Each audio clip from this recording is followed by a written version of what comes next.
Students, आप B chemistry online classes YouTube channel के माध्यम से देख रहे होंगे।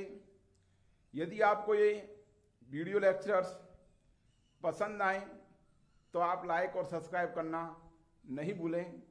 सब्सक्राइब वाले बटन को दबा करके बेल आइकन को दबाएं और जिससे कि आपको प्रत्येक नोटिफिकेशन है यहाँ पर अपडेशन के तुरंत पश्चात मिल सके। अपन का एल्किल हैलाइड एवं एरल हैलाइड का नेक्स्ट वीडियो लेक्चर है रिएक्शन ऑफ एल्किल हैलाइड एवं एरल हैलाइड एंड उसके बाद nucleophilic substitution reaction of alkyl halide, इसके बारे में अपन स्टडी करेंगे। तो इसमें सबसे पहले करते हैं अपन अपचयन के बारे में। तो अपचयन, जब एल्किल हैलाइड का अपचयन निम्नलिखित अभिकर्मक रिड्यूसिंग एजेंट लेते हैं। ये अपचायक अभिकर्मक मैंने लिख रखे हैं ब्लैक बोर्ड पर। ये 4 अपचायक अभिकर्मक हैं जो एल्किल हैलाइडों को हाइड्रोकार्बनों में अपचित करते हैं। पहला है जिंक अमलगम और HCl, दूसरा है Na और एथाइल अल्कोहल जो कि आपस में क्रिया करके सोडियम इथॉक्साइड बनाते हैं।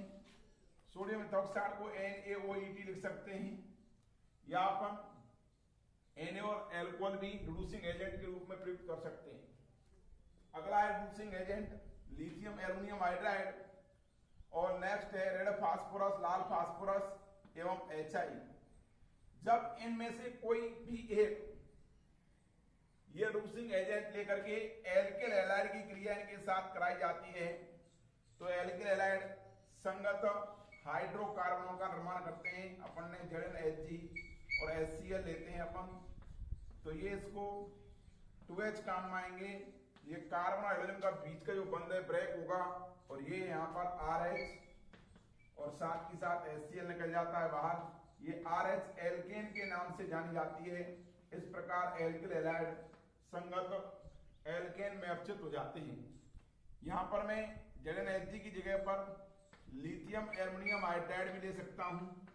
यहाँ पर यहाँ मैं ले सकता हूँ सोडियम इथॉक्साइड ले सकता हूँ, या इसकी जगह पर मैं रेड फास्फोरस एवं HI भी ले सकता हूँ। ठीक, इनमें से कोई सा भी एक रिड्यूसिंग एजेंट अपन काम में ले सकते हैं। एग्जाम्पल लेता हूं मैं मिथाइल क्लोराइड का अपचयन जब अपन लिथियम एल्युमिनियम हाइड्राइड के साथ या रेड फास्फोरस के साथ कराते हैं तो ये इसको अपचित कर देता है मेथेन के अंदर, और इधर ये HCl बाहर निकल जाता है। इधर ये साइक्लोहेक्सिल क्लोराइड लिया अपन ने। इस साइक्लोहेक्सिल क्लोराइड का अपचयन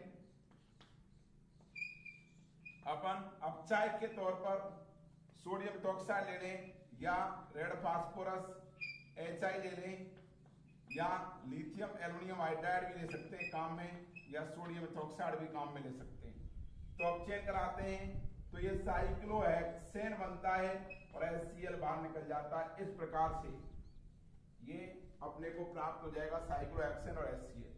और एग्जांपल्स में ले सकता हूं इसके लिए, जैसे कि ये एथिल क्लोराइड लिया।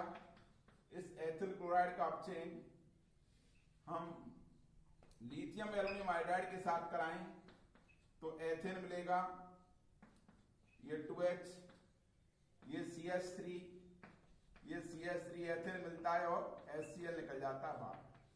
तो ये प्रत्येक रिड्यूसिंग एजेंट है जो कि हाइड्रोकार्बनों को, जो कि एल्किल हैलाइडों को हाइड्रोकार्बनों में अपचित कर देते हैं। ठीक, मैं बताऊं ये लिथियम एल्युमिनियम हाइड्राइड है, ये रेड फास्फोरस है, ये और भी अच्छा है, ये और भी क्रियात्मक समूहों का अपचयन करते हैं। लिथियम एल्युमिनियम हाइड्राइड मैं स्पेशल लूंगा आपके लिए। लेक्चर मैंने डाल रखा है यहाँ पर डाइबल का, डाई आइसोब्यूटाइल एल्युमिनियम हाइड्राइड, वो भी एक रिड्यूसिंग एजेंट है, लेकिन लिथियम एल्युमिनियम हाइड्राइड इससे भी स्ट्रॉन्ग रिड्यूसिंग एजेंट है। Lithium aluminium hydride carboxylic acid को, एनहाइड्राइड को, एस्टर को, एसिल हैलाइड को, एल्डिहाइड को, कीटोन को, ओजोनाइड को, इन सभी को अल्कोहलों में अपचित कर देता है। अर्थात ये ऑक्सीजन कंटेनिंग कंपाउंड को ये एल्कोहल में अपचित कर देता है। मैं जिस टाइम पर लिथियम एल्यूमिनियम हाइड्राइड के लिए वीडियो लेक्चर बनाऊंगा उस टाइम पर आप उनकी स्टडी कर लेना। दूसरा रेड फास्फोरस और HI के बारे में मैं चर्चा करूं तो रेड फास्फोरस और HI भी कार्बोक्सिलिक एसिड को, एनहाइड्राइड को, एस्टर को, एसिल हैलाइड को, एल्डिहाइड को, कीटोन को, इन सभी को अपचित करके हाइड्रोकार्बन देता है अर्थात एल्केन्स का निर्माण करता है। तो रेड फास्फोरस HI के बारे में भी चर्चा अपन बाद में करेंगे, ठीक है ना। ये लेकिन मैंने यहाँ पर सिर्फ और सिर्फ पर्टिकुलरली आपके लिए एल्किल हैलाइड के अपचयन के बारे में बताया है। नेक्स्ट अपना आता है इधर, मैं चलो एक बार आपके लिए बता ही देता हूं लिथियम एल्यूमिनियम हाइड्राइड का role play. Next video lecture में भी आप देख लोगे जब मैं रिएजेंट के बारे में चर्चा करूंगा। तो देखो लिथियम एल्यूमिनियम हाइड्राइड और क्या किस किस क्रियात्मक समूहों का अपचयन करते हैं, एक थोड़ी सी ब्रीफ डॉली ले लेते हैं अपन। देखो इधर मैं क्रियात्मक समूह लिख रहा हूं और क्रियात्मक समूह को किस प्रकार से अपचित करते हैं। यहाँ पर तो सिर्फ अपन ने स्पेशल एल्किल हैलाइड के बारे में स्टडी की है, इसके बावजूद में और क्रियात्मक समूह के बारे में आपको बताता हूं। देखो ये कार्बोक्सिलिक एसिड दिया अपन ने RCO, ये OH, ये एनहाइड्राइड ले लेते हैं अपन RO और ये R डैश। तीसरा एसिल हैलाइड ले लेते हैं ROH। चौथा ester RO, RC double bond O, ये O और ये R डैश। पांचवा ये एल्डिहाइड। छठा ये कीटोन। सातवां ये ओजोनाइड।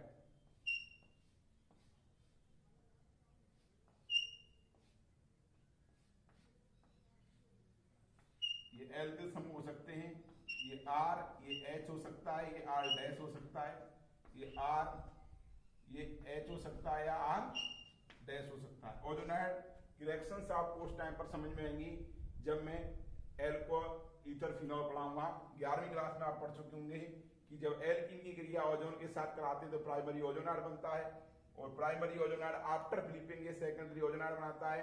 ये क्या है? Secondary ozonide.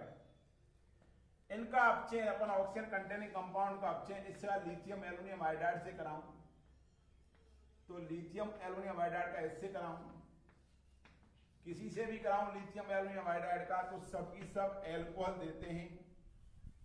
ये अपचित होकर के मेरे साथ साथ कॉपी पेन लेकर के इनको उतार लेना। इनको वापस से मैं स्पेशल जब लिथियम एल्यूमिनियम हाइड्राइड का लेक्चर बनाऊंगा, टाइम मिलेगा तब उस टाइम पर रिपीट करूंगा। तो सबकी सब लिथियम एल्यूमिनियम हाइड्राइड सभी को किस में अपचित करेगा? एल्कोहल में। इधर देखना किस प्रकार से करता है। ये बॉन्ड क्लीवेज कहां से होगा? ये बॉन्ड क्लीवेज यहां से होगा। ये बना लेगा RCH2OH प्राइमरी एल्कोहल। ये बॉन्ड क्लीवेज यहां से होगा और यहां से होगा, तो इधर वाला पार्ट प्राइमरी एल्कोहल RCH2OH और इधर वाला पार्ट भी ये प्राइमरी एल्कोहल। इट मींस ये सब की सब ऑक्सीजन कंटेनिंग कंपाउंड को प्राइमरी एल्कोहल में अपचित कर देगा। लिथियम एल्यूमिनियम हाइड्राइड एक न्यूक्लियोफिलिक रिड्यूसिंग एजेंट है, इसके बारे में चर्चा करेंगे अपन। ये R इसको भी किस में अपचित कर देगा? R ये CH2OH के अंदर अपचित कर देगा। यहाँ पर लिथियम एल्यूमिनियम हाइड्राइड इसको भी, एस्टर को भी, ये बॉन्ड क्लीवेज यहां से हो जाएगा। सॉरी, ये बॉन्ड क्लीवेज यहां से होगा। इधर वाला पार्ट ये RCH2OH, इधर वाला पार्ट R-OH,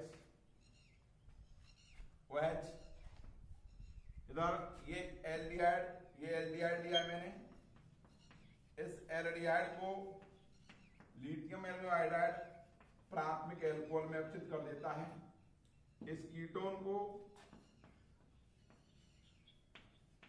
ये सेकेंडरी एल्कोहल में अपचित कर देता है और ओजोनाइड में ये बॉन्ड क्लीवेज इस प्रकार से होगा। ये वाला पार्ट एल्कोहल, ये R, ये CH, ये H, ये वाला H रहा एक और डैश R रहा। इसी प्रकार से ये R CHOH, ये H रहा और ये R रहा, HR, तो ये R डैश रहा, ठीक। ये वाला पार्ट R, ये R रहा, ये R डैश H, ये R डैश H रहा, ये R रहा, ये R और ये CHOH H, ये H डैश रहा, ठीक। ये वाला तो लिथियम एल्यूमिनियम आयोडाइड ये कार्बोक्सिलिक एसिड है, ये एनहाइड्राइड है, ये एसिड हैलाइड है, ये एस्टर है, ये एल्डिहाइड, ये कीटोन और ये ओजोनाइड। कौन सा है ओजोनाइड? Secondary ozonide. इसको अपचित कर देता है सबको। प्राथमिक एल्कोहल में केवल एक कीटोन से सेकेंडरी एल्कोहल बनता है और इधर ये ओजोनाइड है, इससे प्राइमरी एल्कोहल बनेगा या कीटोन बनेगा। जो एल्कीन है उसकी प्रकृति पर निर्भर करता है। तो अपन ओजोनाइड की रिएक्शंस भी बाद में पढ़ेंगे कि ओजोनाइड कैसे बनता है। एल्कीन के ओजोन के साथ क्रिया कराते हैं तब ओजोनाइड बनता है, ठीक। इधर देखना, जब इन्हीं का चेन में रेड फास्फोरस और HI लेता हूं तो रेड फास्फोरस और HI इनको अपचित कर देता है। किसके अंदर? सभी को हाइड्रोकार्बन में अपचित कर देगा। ये रेड फास्फोरस प्लस HI ले रहा हूं इस प्रत्येक रिएक्शन के लिए।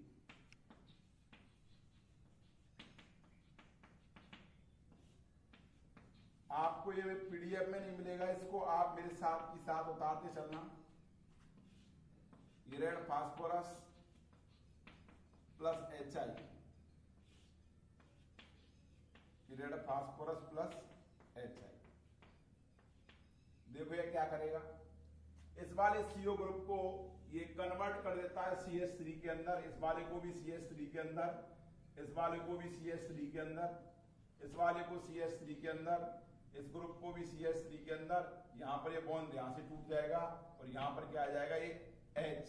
तो इधर देखना, ये RCH3 हो जाएगा एल्केन, ये RCH3 प्लस R-CH3 ये हो जाएगा, ये RCH3 हो जाएगा। इस वाले केस में ये RCH3 प्लस R-H, यहां पर ये बॉन्ड क्लीवेज यहां से होगा। इस एल्डिहाइड वाले केस में अंदर भी इस CO को CH2 में कन्वर्ट, CH3 में कन्वर्ट हो जाएगा। ये H है तो ये CH2 में कन्वर्ट होगा, तो ये CH2 और ये एक H ये CH3 में कन्वर्ट हो जाएगा। इस वाले को भी CH2 में कन्वर्ट कर लेगा, ये RCH2, ये R' और इधर इस वाले पार्ट को CH, ये वाला पार्ट है ये कन्वर्ट हो जाएगा CH2 के अंदर, ये वाला पार्ट भी CH2 के अंदर कन्वर्ट हो जाता है। तो ये RCH2, ये H या R' प्लस RCH2, ये H या R'। मैं कह दूं इस बात को कि रेड फास्फोरस और HI है वो ऑल ऑक्सीजन कंटेनिंग कंपाउंड को हाइड्रोकार्बनों में अपचित करता है। यहां पर तो अपन स्पेशल एल्किल हैलाइड का केस पढ़ रहे थे कि एल्किल हैलाइडों को तो ये हाइड्रोकार्बनों में अर्थात एल्केनों में अपचित करता है। इसके अलावा ये ऑक्सीजन कंटेनिंग कंपाउंड को भी किस में अपचित करता है? ऑक्सीजन कंटेनिंग कंपाउंड को रेड फास्फोरस और HI रिड्यूसिंग करता है, अपचित करता है किसके अंदर? हाइड्रोकार्बन के अंदर, और लिथियम एल्यूमिनियम आयोडाइड एल्कोहल के अंदर अपचित करता है। कहानी बताऊंगा आपके लिए मैकेनिज्म बाकायदा जिस टाइम पर अपन रिएजेंट लिस्ट पढ़ेंगे, तो आप इसको नोट अपनी नोटबुक में नोट कर लीजिए, ठीक है। कोई भी डाउट्स है तो कमेंट बॉक्स में आप कमेंट करके मेरे से पूछ सकते हो, ठीक। मैं आप इसका स्क्रीनशॉट ले सकते हो, मैं इसको मिटा रहा हूं, ठीक है ना। इधर समझ में आ गया होगा, चलते हैं आगे। ये रिडक्शन या अपचयन कंप्लीट होता है, देन इसके बाद पढ़ेंगे अपन न्यूक्लियोफिलिक सब्स्टिट्यूशन रिएक्शन, नाभिक से ही प्रतिस्थापन क्रिया। देखो न्यूक्लियोफिलिक सब्स्टिट्यूशन रिएक्शन को क्लासिफाइड किया है किस प्रकार से, न्यूक्लियोफिलिक सब्स्टिट्यूशन रिएक्शन को दो पार्टों में बांटा है, एक एलिफेटिक न्यूक्लियोफिलिक सब्स्टिट्यूशन रिएक्शन, दूसरी एरोमेटिक न्यूक्लियोफिलिक सब्स्टिट्यूशन रिएक्शन। इधर देखो,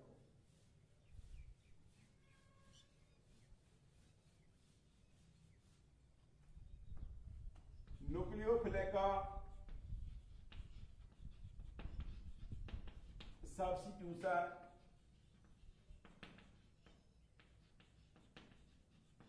रिएक्शन, इसका मतलब है नाभिक स्नेही प्रतिस्थापन अभिक्रिया। हिंदी में बोलते हैं इसको नाभिक स्नेही प्रतिस्थापन अभिक्रिया। ये दो प्रकार की होती है। नंबर एक एलिफेटिक न्यूक्लियोफिलिक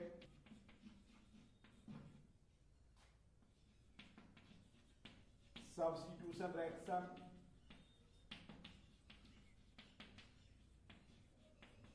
दूसरी एरोमेटिक न्यूक्लियोफिलिक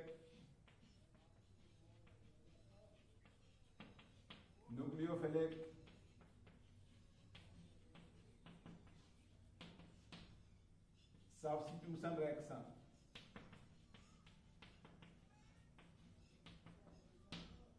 ठीक, एलिफेटिक न्यूक्लियोफिलिक सब्स्टिट्यूशन रिएक्शन में को फिर फर्दर क्लासिफाइड किया गया है। इनको एलिफेटिक कंपाउंड देते हैं, एरोमेटिक न्यूक्लियोफिलिक सब्स्टिट्यूशन रिएक्शन को एरोमेटिक कंपाउंड देते हैं। तो ये पहली है SN1, दूसरी SN2, तीसरी SNI। इसको बोलते हैं इंग्लिश में SN1 को unimolecular nucleophilic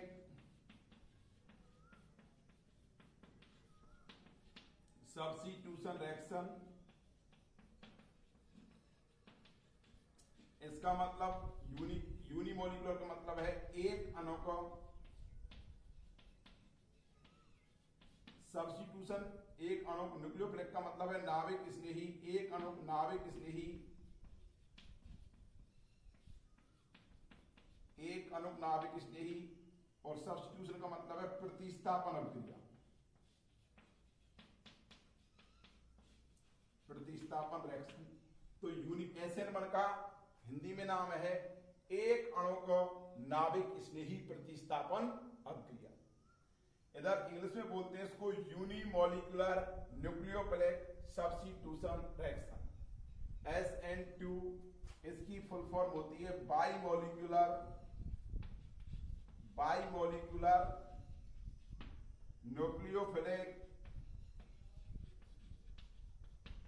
substitution reaction.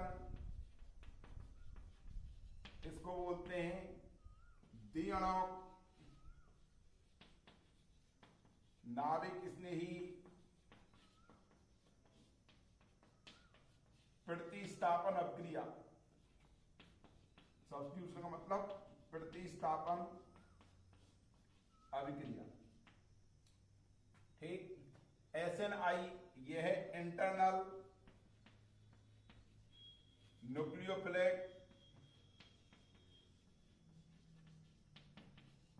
Substitution reaction.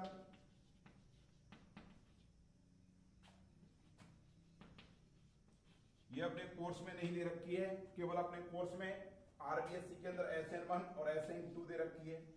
इधर SNI नहीं दे रखी, लेकिन मैं SNI की क्रिया विधि बता दूंगा आपके लिए। जिस टाइम पर ये डार्डन प्रोसेस में संपन्न होती है, जब एल्कोहल की क्रिया SOCl2 के साथ पिरीडीन की उपस्थिति में कराते हैं, तब उसकी मैकेनिज्म है, क्रिया विधि है, वो SNI के द्वारा संपन्न होती है।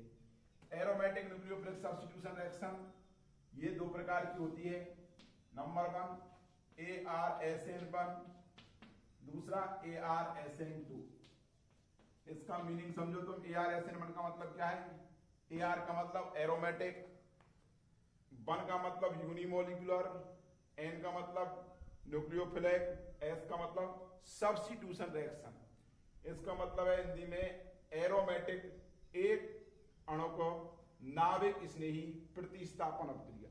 ठीक है, मैं वापस से रिपीट करता हूं। एरोमेटिक, एक अणु नाभिक स्नेही प्रतिस्थापन अपक्रिया। इधर ArSN2 का मतलब क्या है?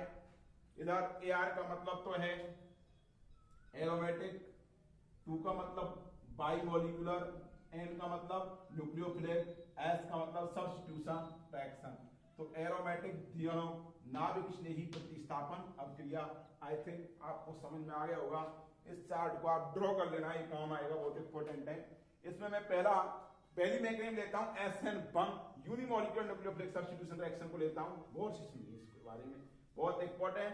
SN1 और SN2 रिएक्शन इस चैप्टर के अंदर बहुत ज्यादा इंपॉर्टेंट है। हर साल RBSc के अंदर, माध्यमिक बोर्ड के अंदर क्वेश्चन आते हैं इसके ऊपर, और साथ ही साथ नीट और IIT मेंस और एडवांस के अंदर भी क्वेश्चंस पूछे जाते हैं। तो अपन SN1 की पहले मैकेनिज्म देखते हैं। SN1 की मैकेनिज्म क्या है और SN1 रिएक्शन कब संपन्न होती है। तो इसमें पहला आएगा SN1, ले रहा हूं मैं, S एलिफेटिक न्यूक्लियोफिलिक सब्स्टिट्यूशन रिएक्शनों में SN1 reaction mechanism. SN1 reaction mechanism, इसको ले रहा हूं SN1 को, एलिफेटिक वाली को इधर देखना। इसको जो इसकी फुल फॉर्म है यूनिमोलिकुलर न्यूक्लियोफिलिक सब्स्टिट्यूशन रिएक्शन होती है। इस अभिक्रिया को कौन तीव्रता के साथ देते हैं? इस अभिक्रिया को तीव्रता के साथ देते हैं तृतीयक एल्किल हैलाइड देते हैं, बेंजालिक हैलाइड है, एलाइलिक हैलाइड है, और तृतीयक हैलाइड इस अभिक्रिया को तीव्रता के साथ देते हैं। SN1 reactions carry out in 2 steps. First step में क्या होता है? ये अभिक्रिया 2 पदों में संपन्न होती है। स्टेप फर्स्ट में क्या होता है? स्टेप फर्स्ट के अंदर एल्किल हैलाइड और का हैलोजन और कार्बन के बीच का बंध विद्युत होता है। ये मैंने कोई एल्किल हैलाइड दिया है, ये C3H7 और प्रोपाइल समूह लिया है। इधर ये इथाइल समूह C2H5 और इधर ये डैश पर CH3 मिथाइल समूह ले लिया, और ये यहां पर हेलोजन X है। ये कोई मैंने तृतीयक एल्किल हैलाइड ले लिया है। ये समूह अलग अलग ले सकता हूं मैं, एक जैसे ले सकता हूं, कोई दिक्कत नहीं है। यहां पर मैंने इंडिकेट कर दिया, ये तृतीयक एल्किल हैलाइड लिया है मैंने, यहां पर कार्बन टर्सरी है, ये समूह इथाइल है, ये मिथाइल है, ये प्रोपाइल है। सबसे पहले क्या होगा? इसमें कार्बन और हाइड्रोजन के बीच का बंध विद्युत होता है, और कार्बन और हाइड्रोजन के बीच का जब बंध विद्युत होगा, स्टेप फर्स्ट के अंदर कार्बन और हाइड्रोजन के बीच का बंध टूटता है। क्योंकि कार्बन और हाइड्रोजन के बीच का बंध है वो ध्रुवीय प्रवृत्ति का होता है। हाइड्रोजन की विद्युतता कार्बन से उच्च होगी, ये दोनों इलेक्ट्रॉन्स को लेकर के हैलाइड आयन के रूप में अलग हो जाता है, X- के रूप में। यहां पर ये पहला स्टेप है, वो स्लो स्टेप होता है। ये स्टेप स्लो होने के साथ साथ RDS होता है। RDS का मतलब रेट डिटरमिनिंग स्टेप, इसको बोलते हैं RDS को, रेट डिटरमिनिंग स्टेप। इसकी हिंदी क्या है? रेट डिटरमिनिंग स्टेप का मतलब है वेग निर्धारक पद होता है। इस अभिक्रिया का जो पहला स्टेप है वो मंद गति का होगा और वेग निर्धारक पद होगा। आप केमिकल काइनेटिक्स में पढ़ोगे इसको कि मंद गति के पद में अभिक्रिया के वेग को निर्धारित तो किया जाता है। तो यहां पर एक मध्यवर्ती स्पीशीज के रूप में ये C3H7, ये इधर C2H5 और इधर ये CH3, और कार्बन पर पॉजिटिव चार्ज, ये एक कार्ब कैटायन प्राप्त हो जाएगा। इस कार्ब कैटायन में केंद्रीय परमाणु जो कार्बन है, उस कार्बन का हाइब्रिडाइजेशन sp2 होता है। इसकी ज्योमेट्री कैसी होती है? इसकी ज्योमेट्री त्रिभुजीय समतलीय होती है, अर्थात ट्राइगोनल ट्राइगोनल प्लेनर ज्योमेट्री होती है, मतलब त्रिकोणीय समतलीय ज्योमेट्री होती है।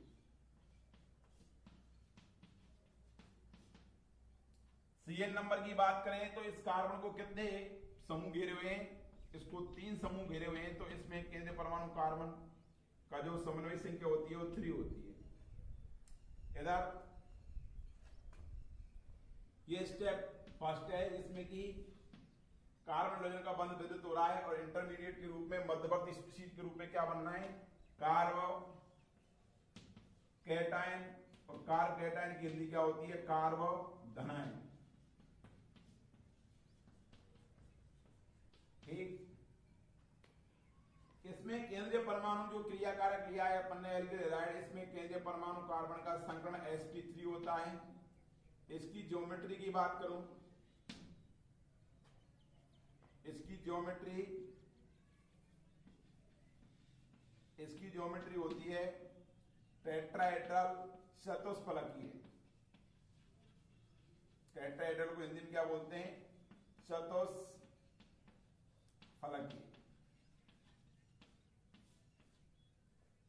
CN नंबर क्या होती है इसकी, CN नंबर होती है 4, 1 2 3 और ये 4 समूह घेरे हुए होते हैं इसको, इसकी समन्वय संख्या 4 होती है।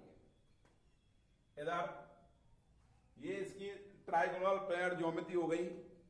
नेक्स्ट कार्ब कैटायन की ट्राइगोनल पेयर ज्योमेट्री हो गई। तो पहले स्टेप के अंदर कार्ब कैटायन बन जाता है और पहला स्टेप स्लो और मंदगति का होता है। इस स्टेप के अंदर कार्बन और हाइड्रोजन के बीच का बंध टूटता है। ठीक, इस स्टेप के अंदर इस अभिक्रिया का जो वेग है, रेट ऑफ रिएक्शन का मतलब वेग, रेट ऑफ रिएक्शन को बोलते हैं अभिक्रिया वेग, अभिक्रिया वेग। वो अभिक्रिया वेग है वो केवल एल्किल हैलाइड की सांद्रता पर निर्भर करता है, कंसंट्रेशन ऑफ एल्किल हैलाइड। इसको मैं ऐसे कह सकता हूं, अभिक्रिया वेग का मतलब रेट ऑफ रिएक्शन। ये रेट ऑफ रिएक्शन है, ये बराबर इक्वल होती है के एल्किल हैलाइड की कंसंट्रेशन मोलर कंसंट्रेशन का। इसका मतलब क्या है, इस अभिक्रिया का जो वेग है केवल एल्किल हैलाइड की सांद्रता पर निर्भर करता है। इसका मतलब ये है केवल एल्किल हैलाइड की सांद्रता पर निर्भर करता है। तो ये अभिक्रिया प्रथम कोटि की रासायनिक बलगति का अनुसरण करती है। इसका मतलब क्या हुआ कि यह अभिक्रिया प्रथम कोटि की रासायनिक बलगति का अनुसरण करती है। आप केमिकल काइनेटिक्स जब पढ़ लोगे तो उस टाइम पर पता लग जाएगा कि अभिक्रिया का वेग जिस पर निर्भर करता है वो अभिक्रिया की कोटि कहलाती है। अभिक्रिया का वेग केवल एक क्रियाकारक की सांद्रता पर निर्भर करता है तो अभिक्रिया की कोटि 1 होती है। यदि अभिक्रिया का वेग कोई भी क्रियाकारक की सांद्रता पर निर्भर नहीं करता है तो अभिक्रिया 0 कोटि की होती है। और यदि अभिक्रिया का वेग 2 क्रियाकारकों की सांद्रता पर निर्भर करता है तो अभिक्रिया द्वितीय कोटि की होती है। तो अभिक्रिया का वेग केवल एल्किल हैलाइड की सांद्रता पर निर्भर कर रहा है, केवल एक क्रियाकारक एल्किल हैलाइड है उसकी सांद्रता पर निर्भर कर रहा है, इसीलिए अभिक्रिया की कोटि क्या है, एक है। एक कोटि होने के कारण यहां पर अपन ने 1 लिखा है। ठीक है, इसको 1 को बोलते एक अणु। ठीक, तो लिख सकता हूं मैं यहां पर यह क्रिया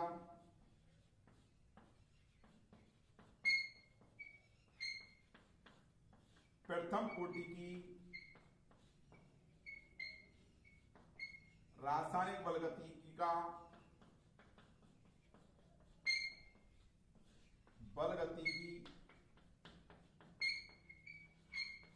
का अनुसरण करती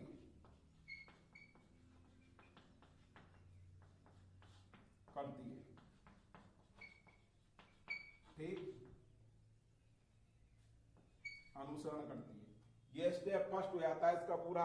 देन स्टेप सेकंड में क्या होगा, स्टेप सेकंड में जो बनने वाला कार्ब कैटायन मध्यवर्ती स्पीशीज है ये विघटित होकर के उत्पाद का निर्माण करता है। इधर देखना सेकंड स्टेप में क्या होगा, मैं लिख रहा हूं यहां पर सेकंड स्टेप।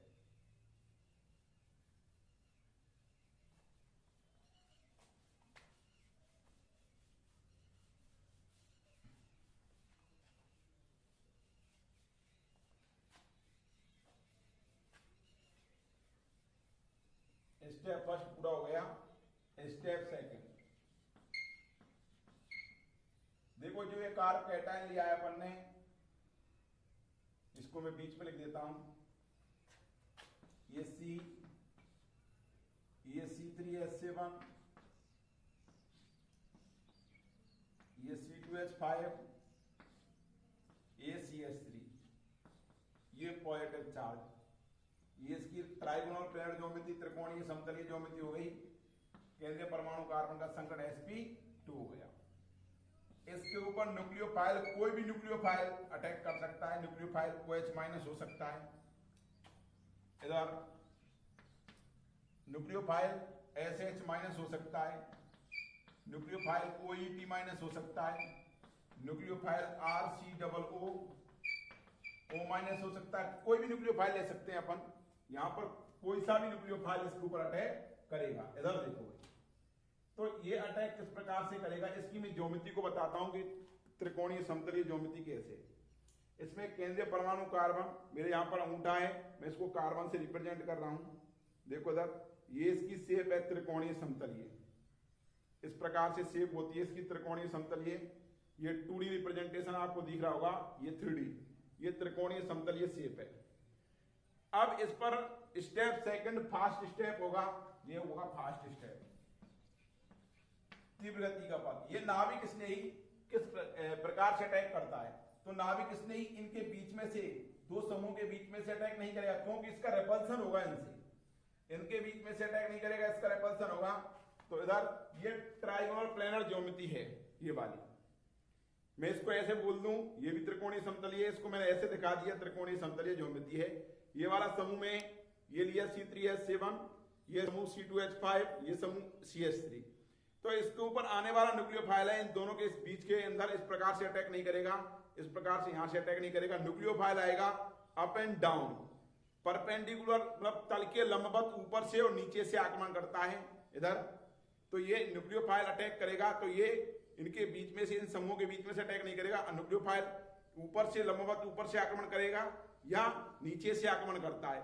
तो जब न्यूक्लियोफाइल ऊपर या नीचे से आक्रमण करता है तो दो प्रकार के प्रोडक्ट बनते हैं, कि एक प्रकार का प्रोडक्ट का द्रवण घूर्णन होगा वो अलग होगा।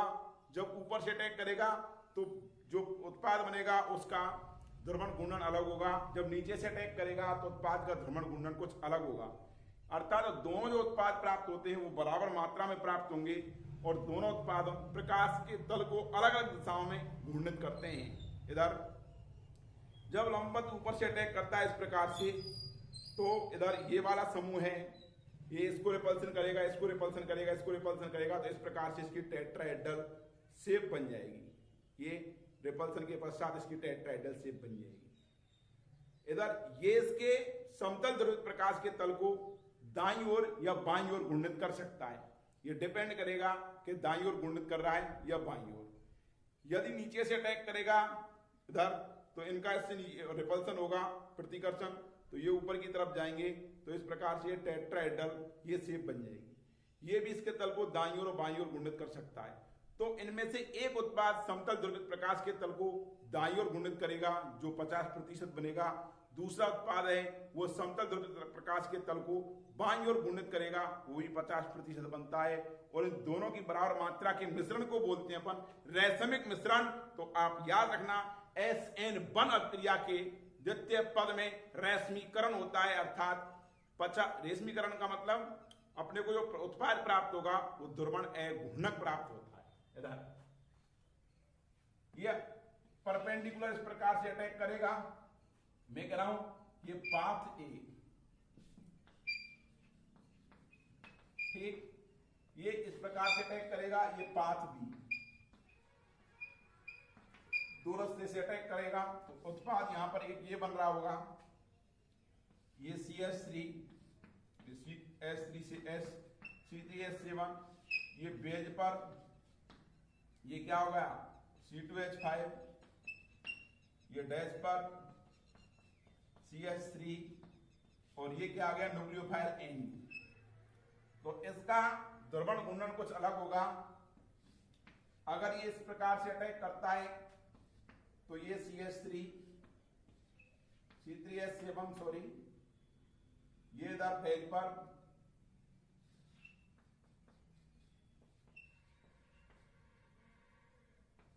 C2H5 डैश पर CH3 और ये न्यूक्लियोफाइल। तो दोनों का कॉन्फ़िगरेशन देखो अलग अलग प्राप्त हो रहा है, तो 50% उत्पाद ये प्राप्त होता है। इनमें से एक डी होगा, डी रूप होगा। डी का मतलब दक्षिण ध्रुवण घूर्णक, और एक एल होगा, ये होता है वाम ध्रुवण घूर्णक। इन दोनों का इक्विमोलर मिक्सचर ये 50% ये बनता है, 50% ही ये बनता है। इन दोनों के मिश्रण को बोलते हैं, इन डी और एल के मिश्रण को बोलते हैं अपन, डी और एल को प्लस माइनस से दर्शा सकते हैं अपन, या प्लस माइनस से डी को बोलते हैं प्लस, एल को बोलते हैं माइनस। इन दोनों के मिश्रण को बोलते हैं, डी और एल की समान मात्रा जब मिला देते हैं, इक्विमोलर मिक्सचर को बोलते हैं रैसमिक मिश्रण।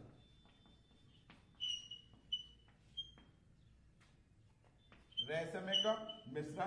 तो SN1 क्रिया के द्वितीय पद के अंदर स्टेप, सेकंड के अंदर फर्स्ट होगा स्टेप, और अपने को रैसमिक मिश्रण की प्राप्ति होती है। तो सेकंड पद में रेशमीकरण होता है। रेशमिक मिश्रण की परिभाषा क्या होती है कि समान मात्रा में दक्षिण ध्रुवण घूर्णक और वाम ध्रुवण घूर्णक पदार्थ के मिश्रण को हम रैसमिक मिश्रण के नाम से जानते हैं।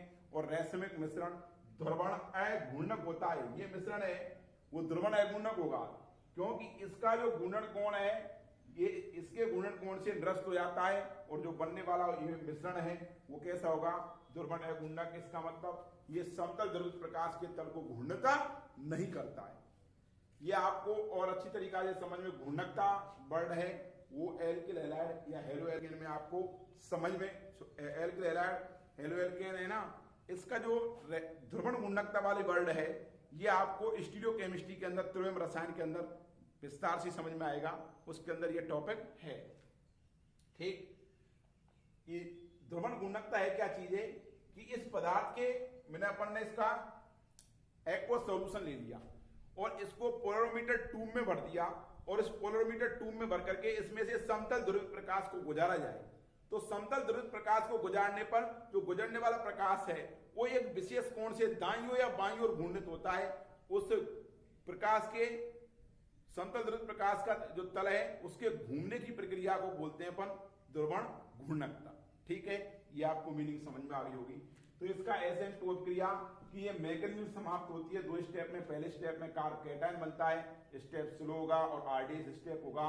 सेकंड स्टेप के अंदर कार्ब कैटायन के ऊपर न्यूक्लियोफाइल अटैक करेगा, एक 50% दक्षिण ध्रुवण घूर्णक उत्पाद प्राप्त होगा, 50% वाम ध्रुवण घूर्णक उत्पाद प्राप्त होगा। अब क्रिया एक ही पात्र में प्राप्त हो रही है, इस वजह से दोनों ये डी रूप और एल रूप आपस में मिलकर के रैसमिक मिश्रण का निर्माण करते हैं। तो SN2 क्रिया के द्वितीय पद में रैसमिक मिश्रण बनता है, रेशमीकरण होता है।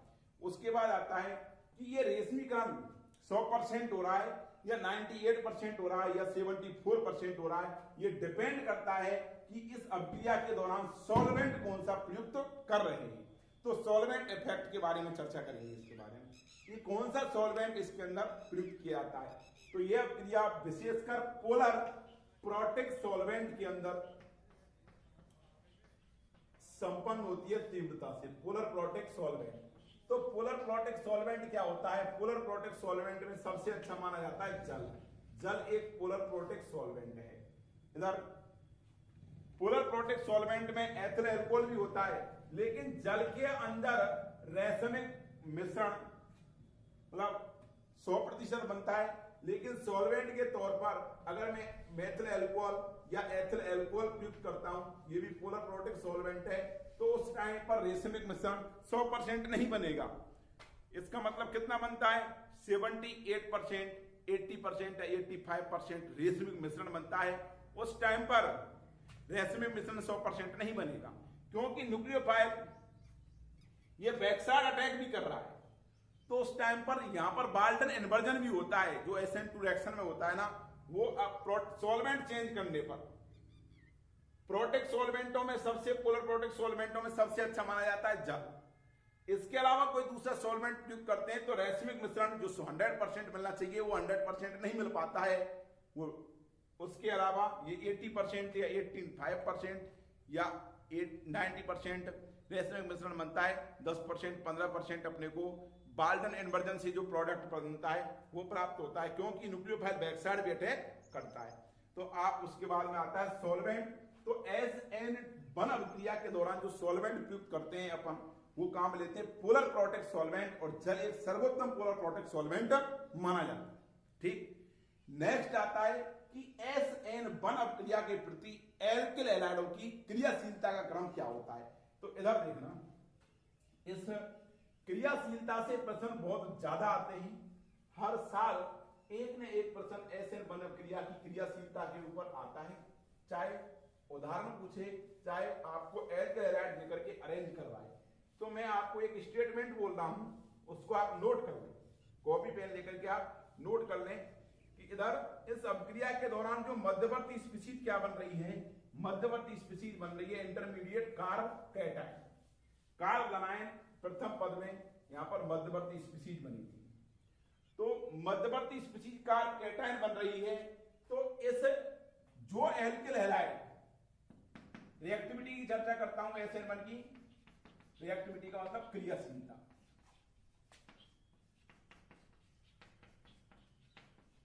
किसकी? एल्किल हैलाइड की, कि कौन सा एल्किल हैलाइड ज्यादा क्रियाशील होगा और कौन सा एल्किल हैलाइड कम क्रियाशील होगा।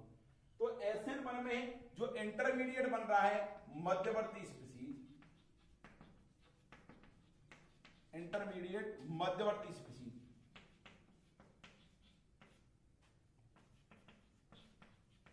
वो क्या बन रहा है? Carb cation, carb cation. तो जिस कार्ब कैटायन की स्टेबिलिटी सबसे अधिक होगी उस एल्किल हैलाइड की क्रियाशीलता सबसे अधिक होती है। तो इधर जो एल्किल हैलाइड उच्च स्थायी कार्ब कैटायन का निर्माण करता है उसकी SN1 अभिक्रिया की प्रतिक्रियाशीलता सबसे अधिक मानी जाती है। ठीक है ना। तो इधर मैं ये लेता हूं, मानता हूं कि 3D जो एल्किल हैलाइड है उससे बनने वाला कार्ब कैटायन है वो सबसे ज्यादा स्थायी होता है। तो इसकी रिएक्टिविटी भी 3D एल्किल हैलाइड की सबसे ज्यादा होगी किसके प्रति? टुवार्ड SN1 अभिक्रिया के प्रति।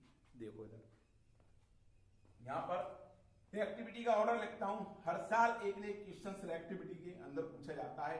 तो 3D एल्किल हैलाइड की रिएक्टिविटी सबसे ज्यादा होगी। ये रिएक्टिविटी का घटता हुआ क्रम है, क्रियाशीलता का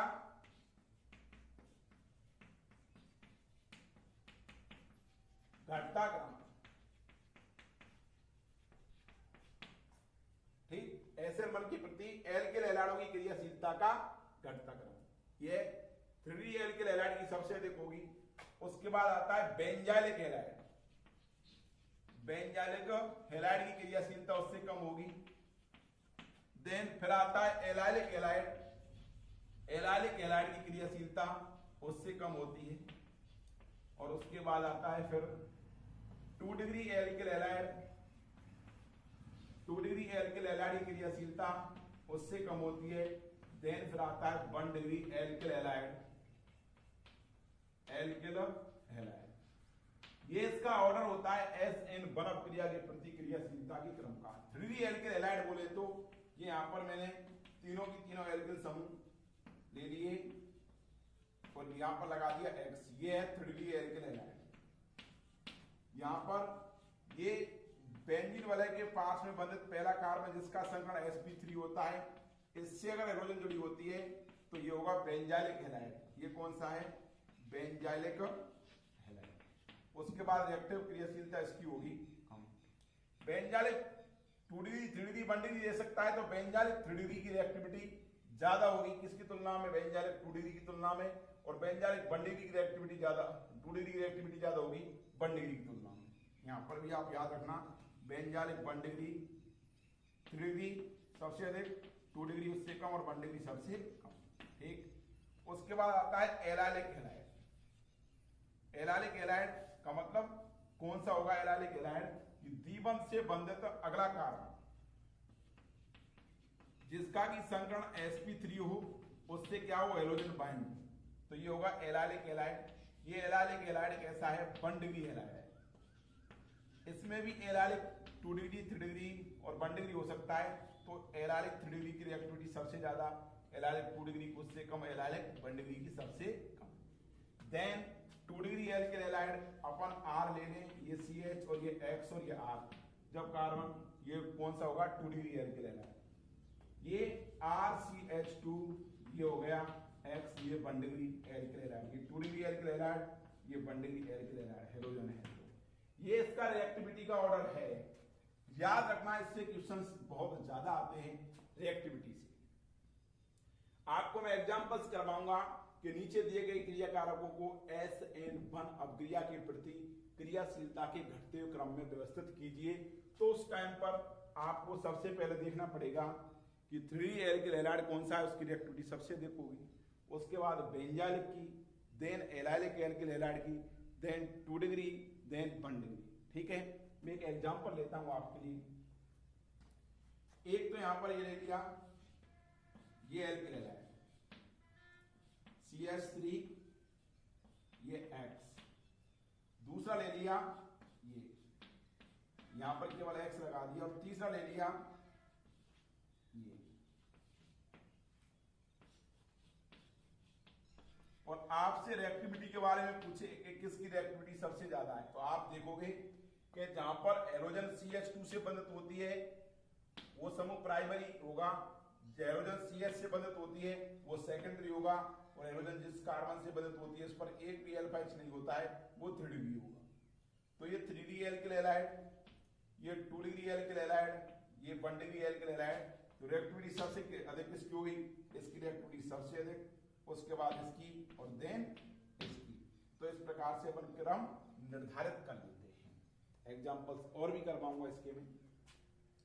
ये रिएक्टिविटी का क्रम आपको समझ में आ गया होगा कि रिएक्टिविटी का क्रम किस प्रकार से डिटरमाइन करते हैं।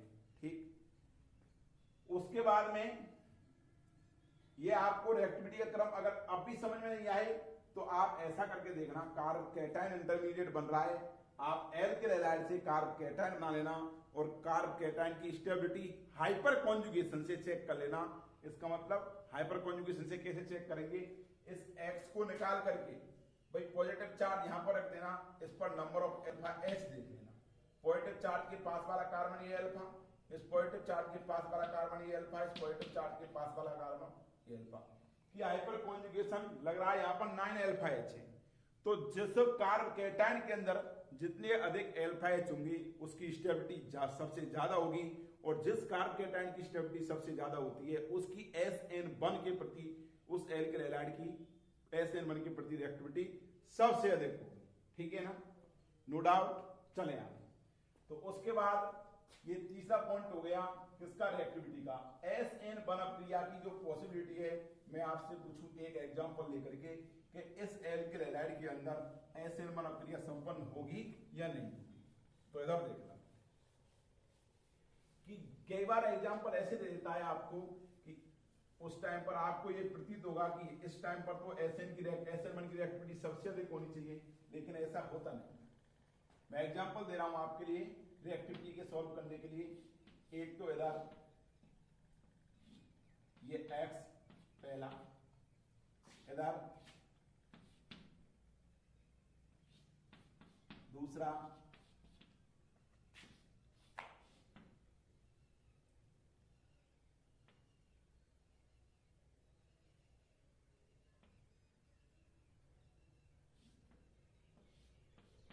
तीसरा, और ये चौथा।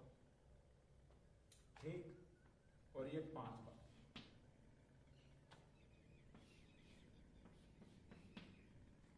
ये एग्जांपल लिया अपन इनको SN1, नीचे दिए गए क्रियाकारकों को SN1 के प्रति क्रियाशीलता के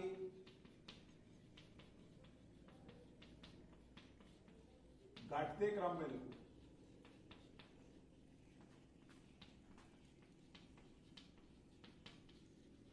या तो सभी से आप सॉल्व करने का सबसे अच्छा तरीका बताता हूं, या तो सबसे आप इसको X को निकाल करके एक पल के लिए सबसे X को निकाल करके सब पर पॉजिटिव पॉजिटिव चार्ज लिख दूं रिएक्टिविटी निकालने के लिए, और पॉजिटिव चार्ज लिख करके उस पर नंबर ऑफ अल्फा एच निकाल लो। पहला प्रोसेस मैं इस सवाल को सॉल्व कर रहा हूं, यहाँ पर एक्स निकाल करके यहाँ पर पॉजिटिव चार्ज लिख दिया, यहाँ पर भी मैं एक्स को हटा करके ये पॉजिटिव चार्ज लिख रहा हूं, यहाँ पर ऐसे एक्स को हटा करके ये पॉजिटिव चार्ज लिख दिया, सॉरी यहाँ पर तो ये लगा हुआ है, इस एक्स को मैंने यहाँ से हटाया और यहाँ पर ये पॉजिटिव चार्ज लिख दिया, क्योंकि पहले स्टेप में कार्ब कैटायन बनता है। ये एक्स को हटा दिया मैंने यहाँ से बॉन्ड को तोड़ करके, यहाँ से एक्स को हटा करके ये पॉजिटिव चार्ज लिख दिया और यहाँ से एक्स को हटा करके पॉजिटिव चार्ज लिख दिया। तो आपने कार्ब कैटायन बना लिए सब। अब बनने वाले कार्ब कैटायन के ऊपर number of alpha H check कर लोगे, किस कार्ब कैटायन पर अल्फा एचओ की संख्या ज्यादा है। जिस कार्ब कैटायन पर अल्फा एच की संख्या जितनी अधिक होती है उस कार्ब कैटायन की जिस कार्ब कैटायन की के अंदर अल्फा एचओ की संख्या जितनी अधिक होगी उसकी स्टेबिलिटी सबसे अधिक होगी, और जिसकी स्टेबिलिटी सबसे अधिक होती है उसकी रिएक्टिविटी सबसे अधिक होगी, एसएन बन के पड़ती। ठीक, तो इस पर नंबर ऑफ अल्फा एच, ये ग्रुप क्या होगा, CH3 होगा, ये भी CH3 है, तो ये क्या होगा, CH2 होगा। तो पॉजिटिव चार्ज के पास वाला ये अल्फा और ये अल्फा, तो अल्फा एच कितने हो गए, 3 और ये 2, 5 अल्फा एच। यहाँ पर ये CH3 होगा, ये भी CH3 होगा, ये भी CH3 होगा। तो ये तृतीयक एल्किल हैलाइड वाला केस है, तो यहाँ पर अल्फा एच जब आप पॉजिटिव के पास वाला ये अल्फा, इस पॉजिटिव के पास वाला ये अल्फा, इस पॉजिटिव के पास वाला ये अल्फा, तो यहाँ पर 9 अल्फा एच है। यहाँ पर ये CH3 होगा, ये CH3 होगा और ये CH3, तो ये क्या होगा, CH2। तो यहाँ पर अल्फा एच ग्रुप पॉजिटिव के पास वाला ये अल्फा और ये अल्फा, कितने अल्फा एच हो गए, 3, 3, 6 2 8 अल्फा एच। यहाँ पर चेक करते हैं तो ये CH3 होगा, तो यहाँ पर पॉजिटिव के पास वाला ये CH2 होगा, जिस कार्बन पर पॉजिटिव चार्ज है, तो इसके पास वाला ये अल्फा, तो यहाँ पर 3 अल्फा एच होंगे। यहाँ पर ये CH3 होगा, यहाँ पर ये CH3 होगा, पॉजिटिव चार्ज के पास वाला ये कार्बन अल्फा और ये कार्बन अल्फा, तो कितने अल्फा एच हो गए, 3 और 3 6 अल्फा एच। ठीक, तो सबसे अधिक अल्फा एच किसके अंदर है, 2 नंबर क्रिया कारक के अंदर है, तो इसकी रिएक्टिविटी सबसे अधिक होगी। उसके बाद किसके अंदर है, 8 अल्फा एच इसके अंदर है, तो इसकी रिएक्टिविटी उसके बाद होगी। उसके बाद कितने हैं, 8 के बाद फिर 6 अल्फा एच किसमें है, इसमें है। उसके बाद देन 5 की होगी, उसके बाद 3 अल्फा एच, और यहाँ पर कितने 5 अल्फा एच, देन फर्स्ट की होगी, और उसके बाद सबसे कम किसकी होगी, 4th। ये रिएक्टिविटी का ऑर्डर आ गया 2 3 5 1 4। ये घटता हुआ क्रम लिखा है, आप इस प्रकार से रिएक्टिविटी निकाल सकते हैं। ठीक है ना। अगर कोई बच्चा ये कहे कि सर हम कार्ब कैटायन से नहीं, हमको सीधा बताओ हम कार्ब कैटायन नहीं बनाएं, तो आप रिएक्टिविटी कैसे निकालोगे। तो ऐसी स्थिति के अंदर आपको जब कार्ब कैटायन से स्टेबिलिटी निकालनी हो तब तो आप चेक करना है अल्फा एच, और जब रिएक्टिविटी आपको किससे निकालनी है, सीधी एल्किल हैलाइड को देख करके निकालनी है, तो आपके लिए सबसे आसान तरीका है, आपको ये चेक करना है कि 3 डिग्री कौन सा है, 2 डिग्री कौन सा है, 1 डिग्री, और बेंजालिक और एलाइलिक हैलाइड। ठीक, अगर इससे भी आपको चेक करना नहीं आता है तो सीधे एल्किल हैलाइड से निकालने के लिए आप नंबर ऑफ बीटा एच देख लेना, कि जिसके अंदर बीटा एच सबसे अधिक होंगे उसकी रिएक्टिविटी सबसे अधिक होगी। कैसे बीटा एच कैसे देखते हैं, इधर देखोगे, ये मैंने यहां से एक्स निकाला, यहां पर एक्स लगा दिया वापस से, इसमें भी यहां पर मैंने एक्स निकाला, ये एक्स वापस से लगा दिया, इस जगह पर से एक्स निकाला, ये एक्स वापस से लगा दिया। इसी की एक्टिविटी को समझा रहा हूं मैं। इसमें से एक्स निकाला, ये एक्स वापस से लगा दिया, इसमें से एक्स निकाला तो ये एक्स यहां पर वापस से लगा दिया। यहां कार्ब कैटायन पर चेक करते हैं अपन अल्फा एच, लेकिन हेलोजन लिया है तो हेलोजन के अंदर अपन चेक करेंगे बीटा एच। एल्किल हैलाइड के अंदर अपन चेक करेंगे बीटा एच। वो कैसे चेक करते हैं, इधर देखो भाई, एल्किल हैलाइड में हेलोजन जिस कार्बन से बंधित होती है वो कार्बन होता है एल्फा। वापस से सुनो, एल्किल हैलाइड में हेलोजन जिस कार्बन से बंधित होती है वो कार्बन होता है एल्फा। इस एल्फा कार्बन से अगला कार्बन बीटा, और ये भी बीटा। हेलोजन जिस कार्बन से बनता है वो अल्फा, अगला कार्बन ये बीटा और ये बीटा, ये कार्बन भी कौन सा होगा, बीटा, अगला कार्बन है। हेलोजन जिस कार्बन से बनता है अल्फा, ये नेक्स्ट बीटा और ये भी बीटा कार्बन, ये भी बीटा कार्बन। हेलोजन जिस कार्बन से बनता है वो अल्फा, नेक्स्ट बीटा। हेलोजन जिस कार्बन से बनता है वो अल्फा, नेक्स्ट कार्बन कौन सा होगा, बीटा, ये भी बीटा। अब यहां पर अपन number of beta H check कर लेते हैं। जिस एल्किल हैलाइड के अंदर बीटा एच की संख्या जितनी अधिक होगी उसकी रिएक्टिविटी उतनी ही अधिक होती है SN फल की प्रति। तो देखो इधर यहाँ पर बीटा एच कितने हैं, 3 और ये 2, 5 बीटा एच। इधर यहाँ पर बीटा एच कितने, 3, 3, 6, 3, 9 बीटा एच। यहाँ पर बीटा एच 3, 3, 6, 2, 8 बीटा एच। इधर यहां पर बीटा एच अल्फा 1 बीटा तो 3 बीटा एच। यहां पर बीटा कितने हो गए, 3, 3, 6 बीटा एच। तो बीटा एच सबसे अधिक किसमें है, 2 नंबर में, तो 2 की रिएक्टिविटी सबसे अधिक। उसके बाद किसमें, 3 नंबर में कितने बीटा एच हैं, 3 नंबर में बीटा एच की संख्या है 8, तो 3 नंबर। देन 5 में बीटा एच कितने हैं, 6। उसके बाद 1 में बीटा एच कितने हैं, 5 और 4th में बीटा एच कितने हैं, 3। तो इस प्रकार से अपन रिएक्टिविटी का ऑर्डर निर्धारित कर लेते हैं बीटा एच की संख्या देख करके। एक एग्जांपल और आपके लिए देता हूं। वैसे अपन 3D 2D साइड से देखना चाहें तो इधर कैसे निकालोगे इसकी ऑर्डर को, ये कौन सा एल्किल हैलाइड है, 2D एल्किल हैलाइड। ये कौन सा है, 3D एल्किल हैलाइड। ये कौन सा है, ये भी 3D हेलोजन जिस कार्बन से बनता है वो यहाँ पर क्या है, एक भी अल्फा एच नहीं है, यहाँ पर भी एक अल्फा एच नहीं है, यहाँ पर अल्फा एच एक है, तो 2D एल्किल हैलाइड। ये कौन सा है, 1D एल्किल हैलाइड, क्योंकि 2 अल्फा एच है। ये कौन सा है, 2D एल्किल हैलाइड। तो देखो यहाँ पर भी 2, यहाँ पर भी 2। अब ऐसी स्थिति के अंदर कौन सा कॉन्सेप्ट काम करे, तो आपको यहाँ पर देखने के लिए या तो बीटा एच देखें या कार्बोकेटायन के अंदर अल्फा एच देखें, ठीक है ना, एम आई राइट। नेक्स्ट चलूं मैं आगे। उसके बाद आपको एक एग्जांपल और करवाता हूं इसके अंदर, आई थिंक समझ में आ गया होगा। ये तो ये लिया मैंने, ये CH3, ये X,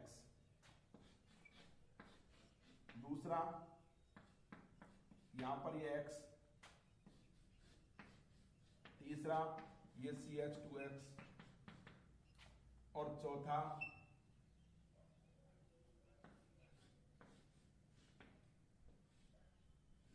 यहां ये X।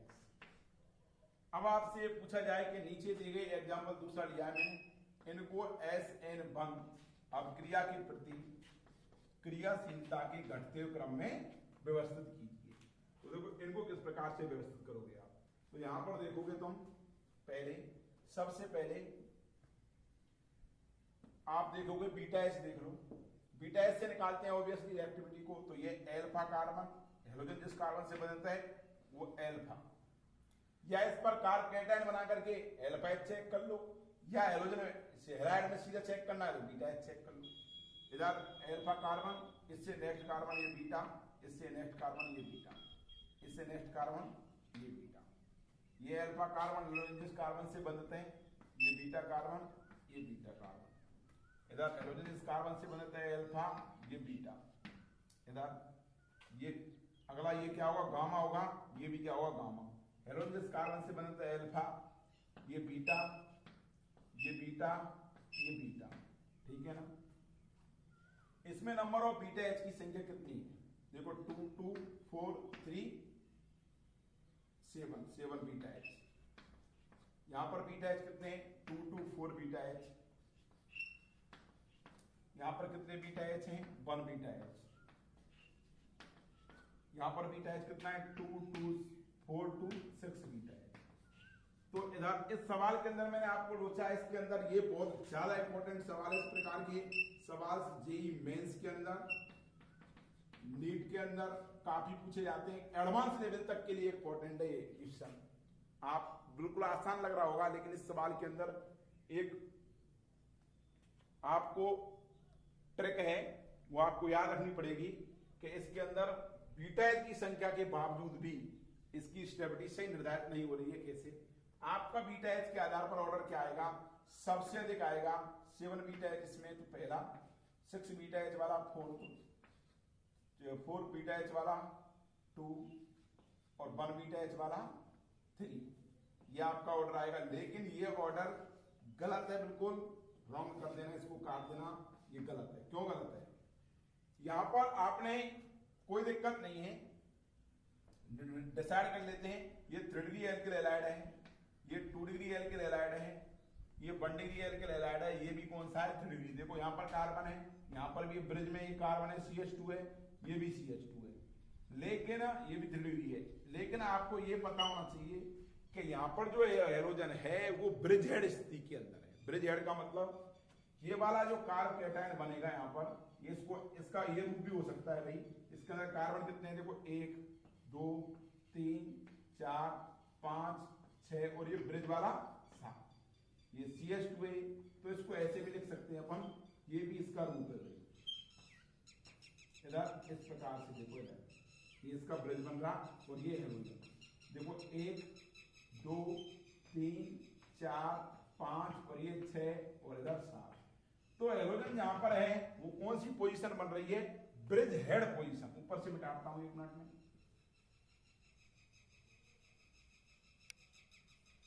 इधर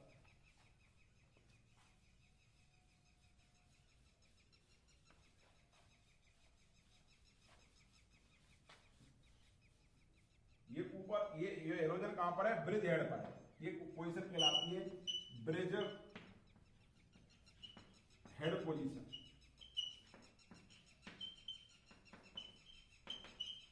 ये पोजीशन भी भाई देखो ब्रिज हेड पोजीशन कहलाती है, ठीक है। तो at the bridge head position, carb cation कैसा होता है? कार्ब कैटायन होता है, ये मैंने ग्रुप लगा दिया H, ये H, ये H। तो कार्ब कैटायन की ज्योमेट्री कैसी होती है? त्रिकोणीय समतलीय। यहां पर CH3 लगा हो, ये CH3 लगा हो, ये CH3 लगा हो, तब भी त्रिकोणीय समतलीय होगी ज्योमेट्री। लेकिन ब्रिज हेड स्थिति पर कार्ब कैटायन बनाऊं तो ब्रिज हेड स्थिति के अंदर कार्ब कैटायन की शेप कैसी होगी? त्रिकोणीय समतलीय होती है या पिरामिडल? देखो ये शेप हो जाएगी पिरामिडीय।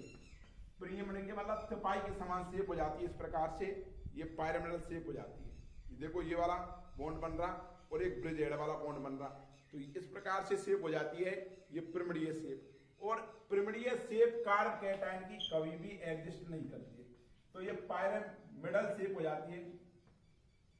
पिरामिडल, ये पिरामिडल शेप है जिसको बोलते हैं पिरामिडीय। ये पिरामिडीय शेप कार्ब कैटायन के अंदर कभी भी देखने को नहीं मिलती है। तो मैं कह दूं इस बात को कि at the bridge head position, कि ब्रिज हेड पोजीशन पर हैलोजन अगर स्थित है तो SN1 रिएक्शन कैरी आउट नहीं होगी। SN1 reaction does not carry out at the bridge head position, कि ब्रिज हेड स्थिति पर अगर हैलोजन स्थित होता है तो ऐसी स्थिति के अंदर SN1 अभिक्रिया संपन्न नहीं होती है। क्यों संपन्न नहीं होती है? क्योंकि ब्रिज हेड स्थिति पर कार्ब कैटायन एग्जिस्ट नहीं करता है। तो आप याद रखना, चाहे ब्रिज हेड स्थिति में आपको ये 3D एल्किल समूह दिख रहा है, भाई ये 3D समूह दिख रहा है कि ये मतलब एल्किल हैलाइड है, कौन सा है? 3D है, और 3D की रिएक्टिविटी सबसे अधिक होनी चाहिए। आप तुरंत बीटा एच लेकर के रिएक्टिविटी का ऑर्डर ये निकाल लोगे, लेकिन आप याद रखना कि ब्रिज हेड स्थिति पर SN1 संपन्न नहीं होगी। ब्रिज हेड स्थिति कैसी बनेगी? जहां पर कार्बन 3 आपस में हो और एक रिंग के अंदर एक ब्रिज हो। ये ब्रिज इस प्रकार से होता है, आपको ये दिख रहा होगा, ये भी ब्रिज है, ये इसी का ही रूप है, और बीच में भी वो बनता है ब्रिज। लेकिन तो इसकी रिएक्टिविटी क्या होगी? सबसे कम रिएक्टिविटी होगी। तो इधर रिएक्टिविटी सबसे ज्यादा किसकी होगी? 1 नंबर की इसमें। इधर उसके बाद बीटा एच देख कर निकालेंगे, ब्रिज हेड वाले की रिएक्टिविटी सबसे कम कर देना, सबसे कम किसकी होगी? 5। उसके बाद क्या होगा? 1 के बाद इधर 2 होगा, 2 के बाद 3 होगा, 3 के बाद फिर ये क्या 5 नंबर का नहीं है, 4 नंबर का है। एग्जाम्पल ये 4। ब्रिज हेड वाले की रिएक्टिविटी सबसे कम है, आपको चाहे कितने भी बीटा OH हैं, बीटा H देखने नहीं है आपको ये याद रखना है कि ब्रिज हेड है या नहीं। और बताता हूं ब्रिज हेड के एग्जांपल आपको, कि आपको ये दिखना आना चाहिए कि ब्रिज हेड किसमें है किसमें नहीं है। देखो जरा, अगर हेलोजन ऐसे स्थित हो, यहां पर ये ब्रिज बना दिया और हेलोजन यहां पर स्थित है, देखो इधर, तो देखो इस जगह पर ब्रिज है क्या? देखो ब्रिज तो इस कार्बन और इस कार्बन के बीच बन रहा है।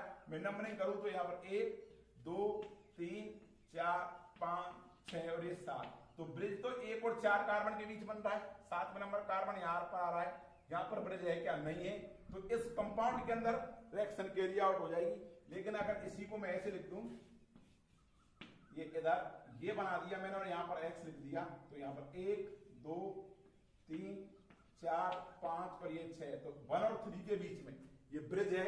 ये 7 नंबर का कार्बन रहा, तो यहां पर ये हेलोजन अगर यहां पर स्थित है तो ऐसी स्थिति के अंदर रिएक्शन संपन्न नहीं होगी। लेकिन अगर हेलोजन ये यहां पर स्थित होती 5 नंबर कार्बन पर, या चौथे पर होती, या छठे पर होती, या दूसरे पर होती, तो रिएक्शन संपन्न हो जाती। लेकिन पहले और तीसरे पर अगर हेलोजन है ब्रिज पर, तो यहां पर ऐसे में रिएक्शन संपन्न नहीं होती है। तो आप याद रखना, नेक्स्ट इंपॉर्टेंट पॉइंट है इसका, at the bridge head position SN1 and SN2 both reaction does not take place, कि SN1 अभिक्रिया और SN2 अभिक्रिया है, ये दोनों अभिक्रिया ब्रिज हेड स्थिति पर संपन्न नहीं होती। तो आपको ये SN1 अभिक्रिया की जो क्रिया विधि है वो कंप्लीट होती है मेरी तरफ से। मैं वापस रिपीट करता हूं पहला पॉइंट, कि SN1 अभिक्रिया के अंदर इंटरमीडिएट मध्यवर्ती स्पीशीज, पहले स्टेप के अंदर मध्यवर्ती बनता है, अब क्रिया मंद गति के पद में संपन्न होगी। इधर बनने वाला मध्यवर्ती स्पीशीज कार्ब कैटायन होगा, इधर कार्ब कैटायन जो बनेगा स्टेप फर्स्ट के अंदर। सेकंड स्टेप में क्या होगा? फर्स्ट स्टेप होगा, इस पर न्यूक्लियोफाइल अटैक करेगा। न्यूक्लियोफाइल अटैक करने के पश्चात डी और एल उत्पाद प्राप्त होंगे, जो कि आपस में एक कंटेनर के अंदर बराबर मात्रा में प्राप्त होते हैं।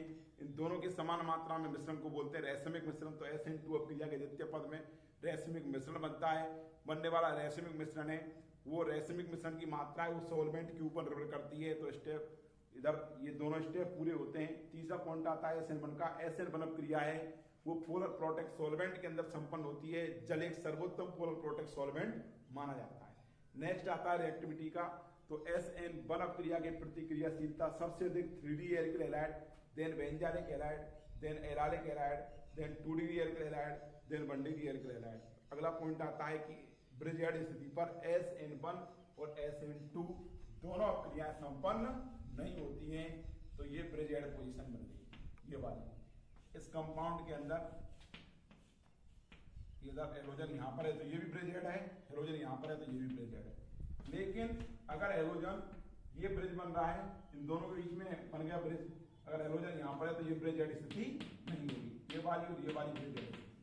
ठीक है, इस प्रकार से भी आपको मिल सकता है कंपाउंड देखने के लिए, ब्रिज हेड कंपाउंड। इधर ये X यहां पर स्थित हो, यहां पर ये ब्रिज हेड स्थिति है, ये भी ब्रिज हेड स्थिति है। लेकिन हेलोजन अगर यहां पर है तो ये ब्रिज हेड स्थिति नहीं है, ये 2D एल्किल हैलाइड वाली स्थिति है। हेलोजन यहां पर है तब भी ब्रिज हेड नहीं है। ये CH3 और ये X है, तो इसका मतलब ये कौन सी स्थिति बन रही है? 3D वाली स्थिति बन रही है।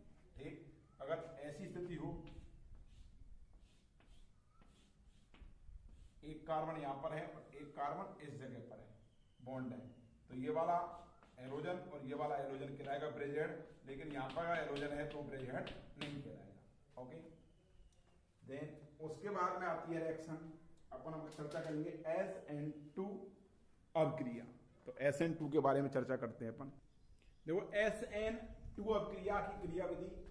SN2 का मतलब है, 2 को बोलते हैं बाई मॉलिक्यूलर,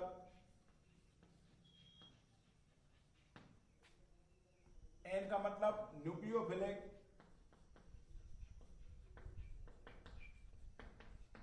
S का मतलब सब्स्टिट्यूशन रिएक्शन। इसका मतलब हुआ ये है, इसकी हिंदी है द्विअणक,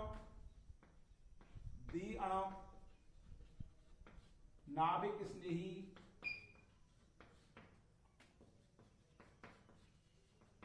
प्रतिस्थापन अभिक्रिया।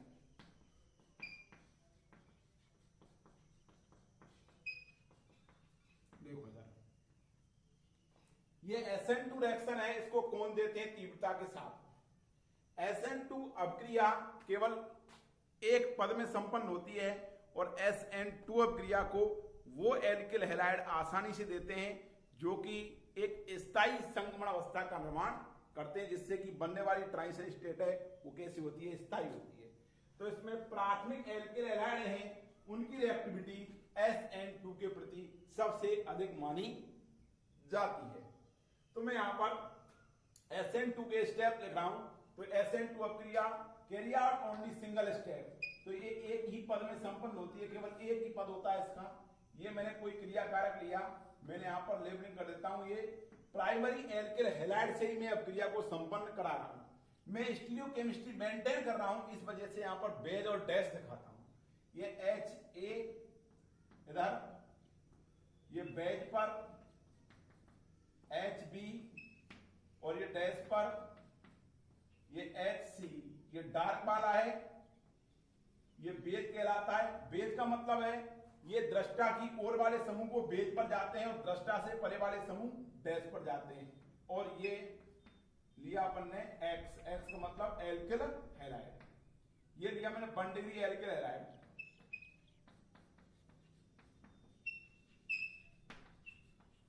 इधर देखना, मैं आपको बेज और डैश का मीनिंग और समझा दूं कि बेज डैश की मीनिंग क्या होती है। तो ये कोई टेट्राहेड्रल शेप मैं आपको बता रहा हूं।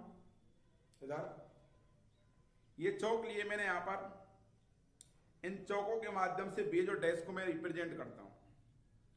ये कोई टेट्राहेड्रल शेप है, ये टेट्राहेड्रल शेप में ये प्रिंसिपल चेन रही, देखो इधर ये टेट्राहेड्रल शेप दिख रही है आपको, इसको मैं प्रिंसिपल चेन मान लेता हूं।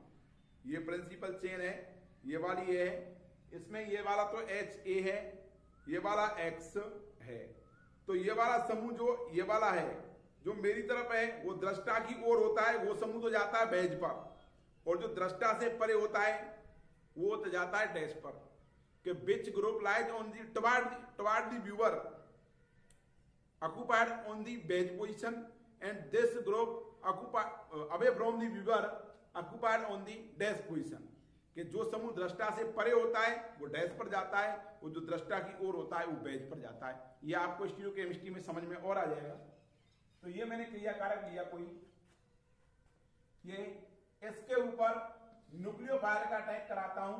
ये न्यूक्लियोफाइल कोई सा भी हो सकता है, हाइड्रोक्साइड हो सकता है, इधर कोई दूसरी हेलोजन हो सकती है, इधर ये OTS हो सकता है, एनीवन कोई सा भी न्यूक्लियोफाइल हो सकता है।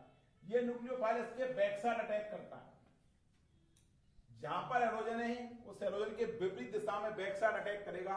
ये करता है back side attack, back side attack करता है। जैसे ही बैक साइड अटैक करेगा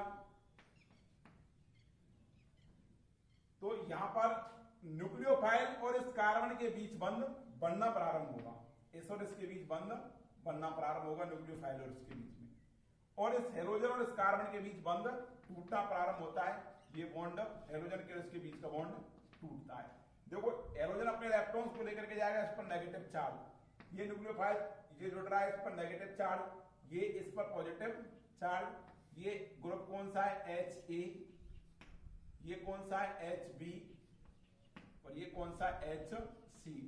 तो ये अपने को क्यूमुलेटिव क्या प्राप्त हो गई, ट्रांजिशन स्टेट। टोटल चार्ज कितना है, नेगेटिव, नेगेटिव टू नेगेटिव और ये पॉजिटिव 1। तो यह कम्युनिटिव चार्ज कितना होगा इस पर ट्रांजिशन स्टेट पर, तो ये ट्रांजिशन स्टेट पर मैंने ये हैज नेगेटिव लिख दिया। इसका मतलब है ये हैज नेगेटिव का मतलब पूरी की पूरी ट्रांजिशन स्टेट कौन सी चार्ज है, नेगेटिव ट्रांजिशन स्टेट है। ये है डेल नेगेटिव, ठीक। इसको बोलते हैं ट्रांजिशन स्टेट, संक्रमण अवस्था।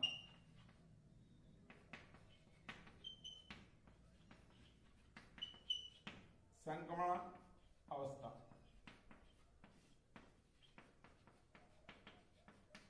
ये संक्रमण अवस्था बन गई। संक्रमण अवस्था बनने तक ये होता है शुरू, और ये होता है RDS। RDS का मतलब रेट डिटरमिनिंग स्टेप। तो इस अपक्रिया के अंदर जो अपक्रिया वेग है, रेट ऑफ रिएक्शन, वो रेट ऑफ रिएक्शन वो प्रोपोर्शनल टू होती है, समानुपाती होती है, एक तो एल्किल हैलाइड की सांद्रता के, मोलर सांद्रता की, और दूसरी ये न्यूक्लियोफाइल अटैक कर रहा है इस न्यूक्लियोफाइल की मोलर सांद्रता पर। तो मैं कह सकता हूं रेट ऑफ रिएक्शन का मतलब क्या है, अभिक्रिया वेग। जो अभिक्रिया वेग है वो क्रिया एल्किल हैलाइड और नाभिक स्टेज दोनों की सांद्रता पर निर्भर करता है। तो इसको मैं ऐसे लिख सकता हूं, अभिक्रिया वेग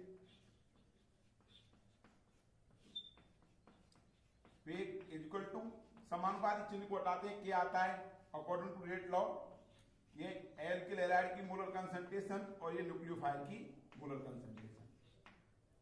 इस अभिक्रिया का वेग देखो दो क्रिया कारक की सांद्रता पर निर्भर कर रहा है, एक तो एल्किल हैलाइड और एक न्यूक्लियोफाइल। इस वजह से यह अभिक्रिया द्वितीय कोटि की SN2 रिएक्शन है, वो द्वितीय कोटि की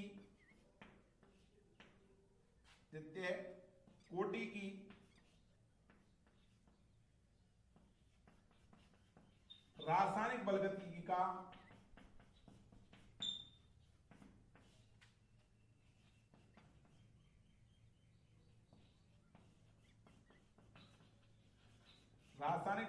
का अनुसरण करती है। तो SN2 अभिक्रिया है वो द्वितीय कोटि की रासायनिक बलगतिकी का क्या करती है, अनुसरण। ठीक, इधर देखना भाई। तो इसी वजह से यहां पर अपन ने क्या लिखा है, 2 लिखा है। ये संक्रमण अवस्था कुछ समय के लिए पश्चात ही क्या हो जाएगी, विघटित हो जाएगी। ये यहां पर होगा फास्ट, तेजी के साथ में। जैसे ये विघटित होगी तो न्यूक्लियोफाइल, ये वाला क्या है, न्यूक्लियोफाइल H नहीं है, ये क्या है, न्यूक्लियोफाइल और कार्बन, न्यूक्लियोफाइल ने जिस साइड से अटैक किया उसी साइड से बॉन्ड बना लेता है, और जो हेलोजन है ये निकल जाता है हैलाइड आयन X- के रूप में। तो न्यूक्लियोफाइल बैक साइड अटैक करता है। इस वजह से जो क्रिया कारक का पूर्व में विन्यास था उसके बिल्कुल विपरीत विन्यास अपने को उत्पाद में देखने को मिलता है।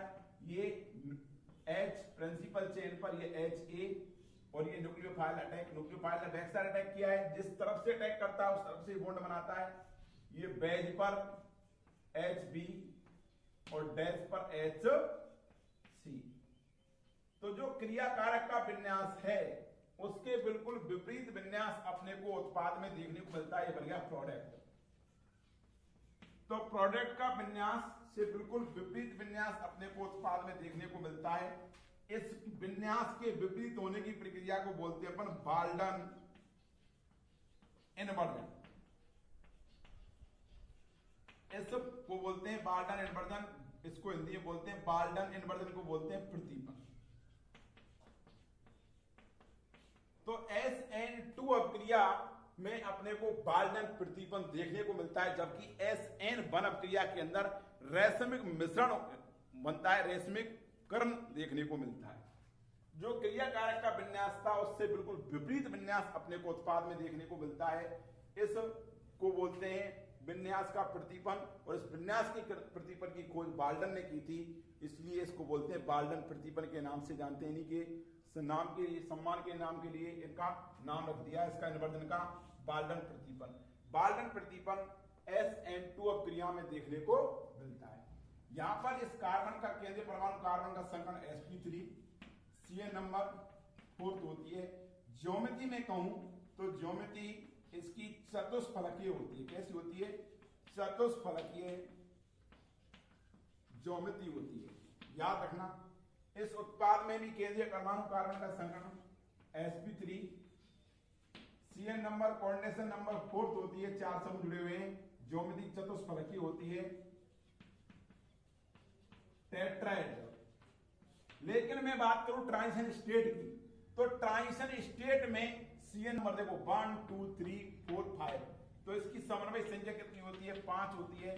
ज्योमेट्री की मैं बात करूं तो इसकी ज्योमेट्री त्रिभुजीय द्विपिरामिडीय होती है। देखो इधर ये तो त्रिभुज बन गया, और इधर ये दोनों समूह न्यूक्लियोफाइल जुड़े हुए हैं, तो ये कैसा होगा? इसकी ज्योमेट्री त्रिभुजीय या द्विप्रमिडीय, प्रीमिडीय, ट्राइगोनल, बाइपिरामिडल शेप होती है इस ट्रांजिशन स्टेट की संक्रमण अवस्था की। सीएन नंबर 5 आपसे संकरण पूछे केंद्रीय परमाणु कार्बन का संकरण क्या होता है, तो इसका sp4 संकरण होता है, नहीं कि sp3d, क्योंकि कार्बन के पास डी ऑर्बिटल नहीं होते हैं। ट्रांजिशन स्टेट स्लाइटली sp4 संकरण अवस्था के अंदर पाई जाती है। तो आपके लिए ये SN2 की मैकेनिज्म मैंने आपको एक्सप्लेन कर दी है, मैं वापस रिपीट करता हूं। SN मनक्रिया वे एल्किल हैलाइड सुगमता पूर्वक देते हैं जिनसे कि एक स्टेबल ट्रांजिशन स्टेट का निर्माण होता है। इसमें क्या होगा, एल्किल हैलाइड है, उस एल्किल हैलाइड पर नाभिक स्नेही बैक साइड अटैक करता है। जैसे ही बैक साइड अटैक करता है तो नाभिक स्नेही और एल्किल हैलाइड के कार्बन के बीच बंध बनना प्रारंभ होता है और एल्किल हैलाइड के कार्बन और हेलोजन के मध्य बंध टूटना प्रारंभ होता है। इस दौरान जो अवस्था बनती है ये संक्रमण अवस्था पर प्राप्त होती है। ये सब संक्रमण अवस्था तेजी के साथ विघटित होकर के उत्पाद का निर्माण करती है। तो जिधर से नाभिक स्नेही आक्रमण करता है उधर से ही उत्पाद के अंदर मेंटेन रहता है, जिससे क्रियाकारक का जो विन्यास है उसके बिल्कुल जस्ट विपरीत विन्यास अपने को उत्पाद को देखने को मिलता है। इस को बोलते हैं क्रियाकारक के विपरीत विन्यास जो उत्पाद का प्राप्त होता है, इसको बोलते हैं अपन प्रतीपन। इस प्रतीपन की खोज बाल्डन ने की थी, इसलिए इसको बाल्डन प्रतीपन के नाम से जाना जाता है। ठीक, इसमें रिएक्टेंट और प्रोडक्ट क्रियाकारक उत्पाद दोनों का संकरण sp3 CN नंबर 4 होती है, ज्योमेट्रिक चतुष्फलकीय होती है। इसकी ट्रांजिशन स्टेट की CN नंबर 5 होती है, ज्योमेट्रिक त्रिकोणीय द्विप्रमिडीय होती है, त्रिभुजीय द्विप्रमिडीय। यह क्रिया द्वितीय कोटि की रासायनिक बल गतिकी का अनुसरण करती है। इसी वजह से यहाँ पर 2 लिखा जाता है, एक तो एल्किल हैलाइड की मोलर सांद्रता पर, एक न्यूक्लियोफाइल की मोलर सांद्रता पर। एक इसका एनर्जी प्रोफाइल डायग्राम और आता है, आपके लिए जरूरत नहीं पड़ेगी, जे एडवांस के अंदर या मेंस के अंदर पूछा जाता है, कॉम्पिटिटिव एग्जाम के अंदर। ठीक, उसके बाद आता है, ये इसकी मैकेनिज्म पूरी होती है, फिर आता है सॉल्वेंट इफेक्ट।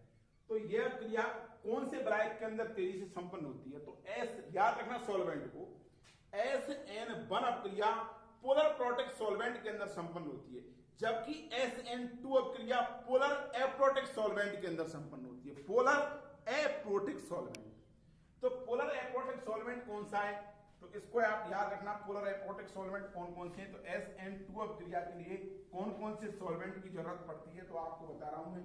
इसके लिए सॉल्वेंट आवश्यक होता है पोलर एप्रोटिक सॉल्वेंट, ध्रुवीय। पीडीएफ में जो बच्चों के नोट्स दिए मैंने उनमें की उनकी पीडीएफ भेज दिया आपके लिए, उसमें ध्रुवीय प्रोटॉनिक विलायक लिख रखा है, इसके अंदर वो भी गलत है। इसके अंदर ध्रुवीय एप्रोटॉनिक विलायक होता है, आप नोट कर लेना। ये कौन कौन से हैं इधर देखना। ये होता है एसीटोन 2 प्रोपेनॉन, दूसरा DMS डाइमिथाइल सल्फाइड, DMS की संरचना ये होती है। एक होता है DMSO डाइमिथाइल सल्फोक्साइड, इसकी संरचना इस प्रकार से होती है डाइमिथाइल सल्फोक्साइड।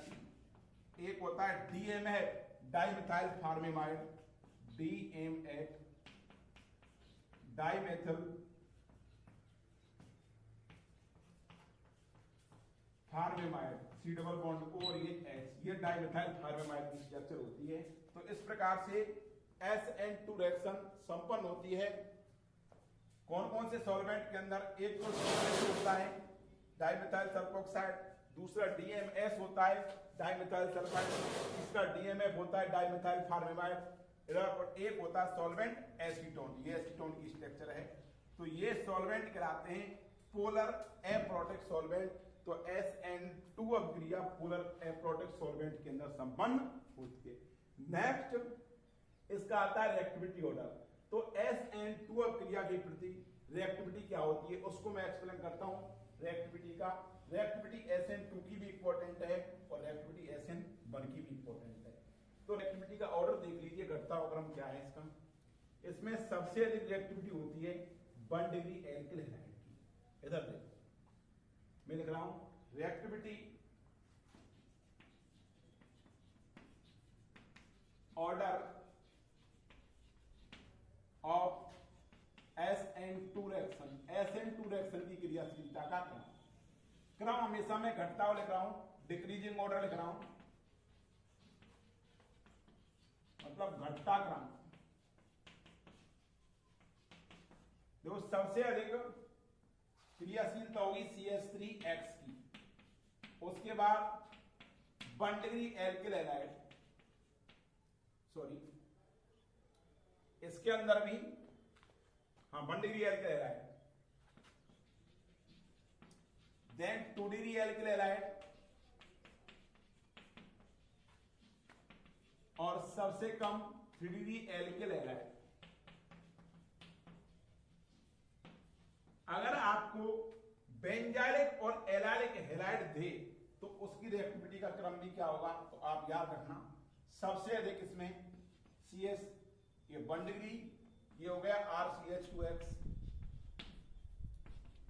2 डिग्री ये CH3X की सबसे अधिक, उसके बाद 1 डिग्री, 2 डिग्री ये RCH, ये R, ये 2 डिग्री एल्किल हैलाइड हो गया, 3 डिग्री ये R और ये R और ये X, ये 3 डिग्री एल्किल हैलाइड हो गया। अगर आपको ये सॉल्वेंट दे रखें, अगर आपको क्या दे, बेंजाइलिक और एलाइलिक हैलाइड देता है, उसको भी ऐड करना कि बेंजाइलिक हैलाइड के अंदर और एलाइलिक हैलाइड के अंदर ट्रांजिशन स्टेट स्टेबल बनती है। क्यों? क्योंकि बेंजाइलिक हैलाइड और एलाइलिक हैलाइड की ट्रांजिशन स्टेट के अंदर रेजोनेंस द्वारा कुछ स्थायी हो जाती है, इसी वजह से इधर मिथाइल हैलाइड के जस्ट बाद बेंजाइलिक हैलाइड की रिएक्टिविटी होती है। अगर बेंजाइलिक एलाइलिक हैलाइड दिए तो कंपटीशन में आता है विशेष करके हैलाइड, देन एलाइलिक हैलाइड, उसके बाद 1 degree halide, 1 degree alkyl halide, alkyl halide, उसके बाद 2 डिग्री एल्किल हैलाइड आएगा, और उसके बाद 3 डिग्री एल्किल हैलाइड। अगर आपको बेंजाइलिक और एलाइलिक हैलाइड ऐड करना है तो किस जगह पर ऐड करोगे आप, CH3X के जस्ट बाद बेंजाइलिक हैलाइड, उसके बाद एलाइलिक हैलाइड, और उसके बाद 1 degree sorry 2 degree alkyl halide, 1 degree alkyl halide, फिर 2 degree alkyl halide, then 3 degree alkyl halide.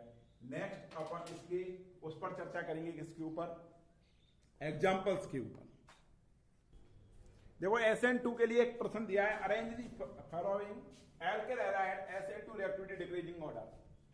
नीचे दिए गए एल्किल हैलाइडों को SN2 के प्रति क्रियाशीलता के घटते हुए क्रम में व्यवस्थित कीजिए। तो पहला क्वेश्चन आपको मैंने ये दिया है CH3X, देन ये secondary alkyl halide isopropyl halide, ये टर्शरी ब्यूटाइल हैलाइड, ये इथाइल हैलाइड, ये आपको दिया है मैंने। तो आपको सबसे पहले फाइंड आउट करना है, ये मिथाइल हैलाइड ये 1 डिग्री है, ठीक, मिथाइल हैलाइड की रिएक्टिविटी सबसे अधिक होती है। ये कौन सा है, 2 डिग्री एल्किल हैलाइड है, ये कौन सा है, 3 डिग्री एल्किल हैलाइड है, ये कौन सा है, 1 डिग्री एल्किल हैलाइड। तो सबसे अधिक रिएक्टिविटी किसकी होगी, इस CH3X की होगी, देन उसके बाद किसकी होगी, 2 डिग्री एल्किल हैलाइड की, तो 1 डिग्री एल्किल हैलाइड की, तो सबसे अधिक CH3X की, देन 1 डिग्री एल्किल हैलाइड कौन सा है, ethyl halide, 2 degree alkyl halide isopropyl halide 2, और 3 डिग्री एल्किल हैलाइड कौन सा है, टर्शरी ब्यूटाइल हैलाइड, देन 3। तो ये रिएक्टिविटी का ऑर्डर आ गया, रखता होगा।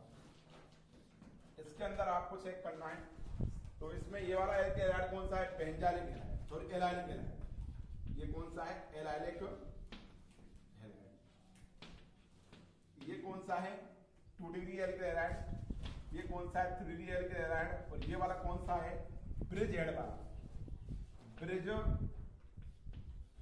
Head position, bridge head position वाला कौन सा है, एसाइल हैलाइड है, ठीक। तो इसमें रिएक्टिविटी आपको ये याद रखना है कि जब कभी भी हैलोजन ब्रिज हेड स्थिति पर संपोजिशन होती है तो उसमें भी SN2 रिएक्शन संपन्न नहीं होती है। SN2 रिएक्शन और SN1 जब हैलोजन ब्रिज हेड स्थिति पर स्थित होती है तो वहां पर SN1 अपक्रिया भी संपन्न नहीं होगी और SN2 अपक्रिया भी संपन्न नहीं होती है। तो इस जगह पर न तो SN1 होगी न SN2 होगी, तो इसकी रिएक्टिविटी सबसे कम होगी। तो सबसे अधिक रिएक्टिविटी किसकी होगी? यहाँ पर A 1 2 3 और ये 4, फोर्थ की रिएक्टिविटी तो सबसे कम होगी। सबसे अधिक रिएक्टिविटी किसकी होगी? एल्काइलिक की 1 की, देन 2 डिग्री और 3 डिग्री है तो 2 की और उसके बाद 3 की। ये सबसे कम ब्रिज हेड वाले एल्किल हैलाइड की होगी इसकी। ठीक, कोई दिक्कत किसी को? नेक्स्ट मैं आपके लिए जो आपके लिए बुक के अंदर एनसीईआरटी के अंदर पीछे की साइड में जो प्रश्न दे रखे हैं उनको कर लेना, कॉम्पिटेटिव बुक के क्वेश्चंस को भी कर लेना। अगर कोई प्रॉब्लम्स है तो आप मेरे को शेयर कर देना, जिससे कि मैं उसको सॉल्यूशन आपके लिए सेंड कर सकूं। ठीक, इसमें रिएक्टिविटी आपको ये मैंने एक्सप्लेन किया था कि ब्रिजहेड स्थिति पर संपन्न SN2 रिएक्शन क्यों नहीं होती है। इसका भी एक रीजन है कि ब्रिजहेड स्थिति पर जो अपने को ट्रांजिशन स्टेट मिलेगी वो ट्रांजिशन स्टेट एग्जिस्ट नहीं करती है ब्रिजहेड स्थिति पर। तो ब्रिजहेड स्थिति पर न तो ट्रांजिशन स्टेट एग्जिस्ट करेगी और न ही कार्ब कैटायन एग्जिस्ट करता है। ट्रांजिशन स्टेट एग्जिस्ट क्यों नहीं करती है? क्योंकि इसके बैक साइड में ब्रिज है और बैक साइड में ब्रिज होने की वजह से बैक साइड न्यूक्लियोफाइल का अटैक हो ही नहीं सकता। इस वजह से ट्रांजिशन स्टेट ब्रिजहेड पोजीशन पर एग्जिस्ट नहीं करती है। ये इसका स्टीरियोकेमिकल एविडेंस है, क्योंकि इसके बैक साइड ब्रिज हेड है। तो ब्रिज हेड पर हेलोजन स्थित है, इस वजह से ब्रिज हेड पर बैक साइड न्यूक्लियोफाइल अटैक नहीं करेगा। जब न्यूक्लियोफाइल अटैक नहीं करता है तो ब्रिज हेड स्थिति पर ट्रांजिशन स्टेट एग्जिस्ट नहीं करेगी और ट्रांजिशन स्टेट एग्जिस्ट नहीं करती है तो SN2 रिएक्शन कैरी आउट नहीं होगी। ये इसका स्टीरियोकेमिकल एविडेंस है। ठीक, ओके। इसके बाद नेक्स्ट इसके SN1 और SN2 के अंदर मैं डिफरेंस बताता हूं, अंतर बताता हूं। आपको अगर रिटर्न के अंदर अंतर लिख के आने पड़े डिफरेंस तो आप किस प्रकार से लिखोगे? तो मैं यहां पर डिफरेंस बताता हूं कि नंबर 1 कि SN1 जो रिएक्शन है वो 2 स्टेप में संपन्न होती है। तो पहला स्टेप कौन सा होगा? कार्ब कैटायन बनने का। और दूसरा स्टेप क्या होगा? कार्ब कैटायन पर न्यूक्लियोफाइल अटैक करता है तो उसमें क्या होगा भाई? रेसिमाइजेशन होगा, रेसिमिक मिश्रण होगा। तो आपको ऐसे नहीं कि ये अभिक्रिया एक पद में होती है, ये अभिक्रिया 2 पद में होती है। उसके लिए आपको बाकायदा इसके अंदर स्टेप दिखा के आनी पड़ेगी। किस प्रकार से अंतर लिखोगे तो मैं आपको डिफाइन कर रहा हूं अंतरों को, इधर देखना। अगर SN1 और SN2 रिएक्शन के अंदर अंतर आते हैं तो आप इसको किस प्रकार से लिख करके आओगे? देखो यहां पर SN1 रिएक्शन और ये SN2 रिएक्शन,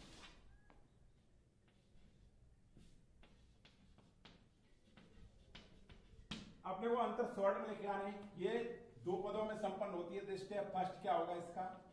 ये एल्किल हैलाइड या RX। इसमें स्टेप फर्स्ट के अंदर ये विद्युत होगा तो ये R पॉजिटिव बनाएगा और ये X माइनस।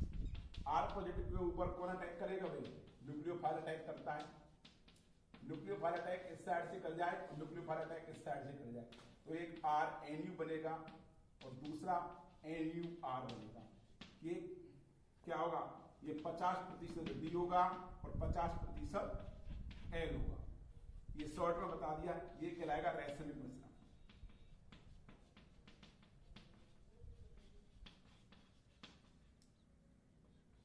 एक पहला अंतर, ये एक स्टेप 1 स्टेप में संपन्न होती है। तो ये एल्किल हैलाइड लिया, इसके ऊपर न्यूक्लियोफाइल बैक साइड अटैक करेगा। ठीक, ये ट्रांजिशन स्टेट बनेगी, ये लिविंग ग्रुप बाहर निकलेगा। ये क्या होगा? न्यूक्लियोफाइल के बीच में और इसके बीच बॉन्ड बनना प्रारंभ होगा, ये बॉन्ड टूटना प्रारंभ होगा। ये ट्रांजिशन स्टेट हो गई डेल्टा नेगेटिव। ये विघटित होगी, उत्पाद RNU बनेगा। यहां पर क्या होगा? पाल्टन प्रतिबंध, ये X माइनस। तो पहला स्टेप, ये एक स्टेप में, ये 2 स्टेप में, ये 1 स्टेप में। बाकायदा स्टेप दे के आने पड़ेंगे, ऐसा नहीं कि 2 पद में। पद बताए नहीं आपने, पद आपको एक्सप्लेन करने पड़ेंगे।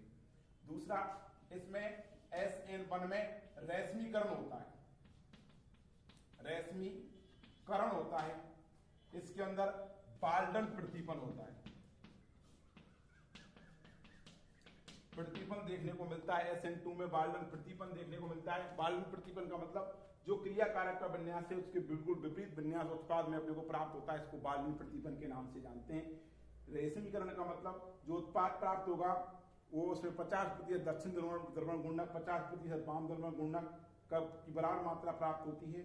तो इस मिश्रण को बोलते हैं रेशमिक मिश्रण। ठीक, तीसरा रिएक्टिविटी का ऑर्डर, तो इसमें SN1 के अंदर सबसे अधिक reactive 3 degree alkyl halide, then benzylic, then allylic, फिर उसके बाद 2 डिग्री, फिर 1 डिग्री एल्किल हैलाइड होता है। इसके अंदर रिएक्टिविटी का ऑर्डर क्या होगा, इसके अंदर सबसे अधिक रिएक्टिव होता है कौन, CH3X, then benzylic, then allylic halide, then 1 degree alkyl halide, then 2 degree alkyl halide और देन 3D एल्किल हैलाइड। सबसे कम क्या होगा, 3D एल्किल हैलाइड। ये रिएक्टिविटी का तीसरा अंतर होगा। चौथा अंतर क्या होगा, SN1 रिएक्शन है वो पोलर प्रोटेक्ट सॉल्वेंट के अंदर संपन्न होती है और वाटर एक बहुत अच्छा पोलर प्रोटेक्ट सॉल्वेंट माना जाता है। SN2 रिएक्शन है पोलर एप्रोटेक्ट सॉल्वेंट के अंदर संपन्न होती है, वो कौन सा, एसीटोन है, DMSO है, DMS है, TMF है।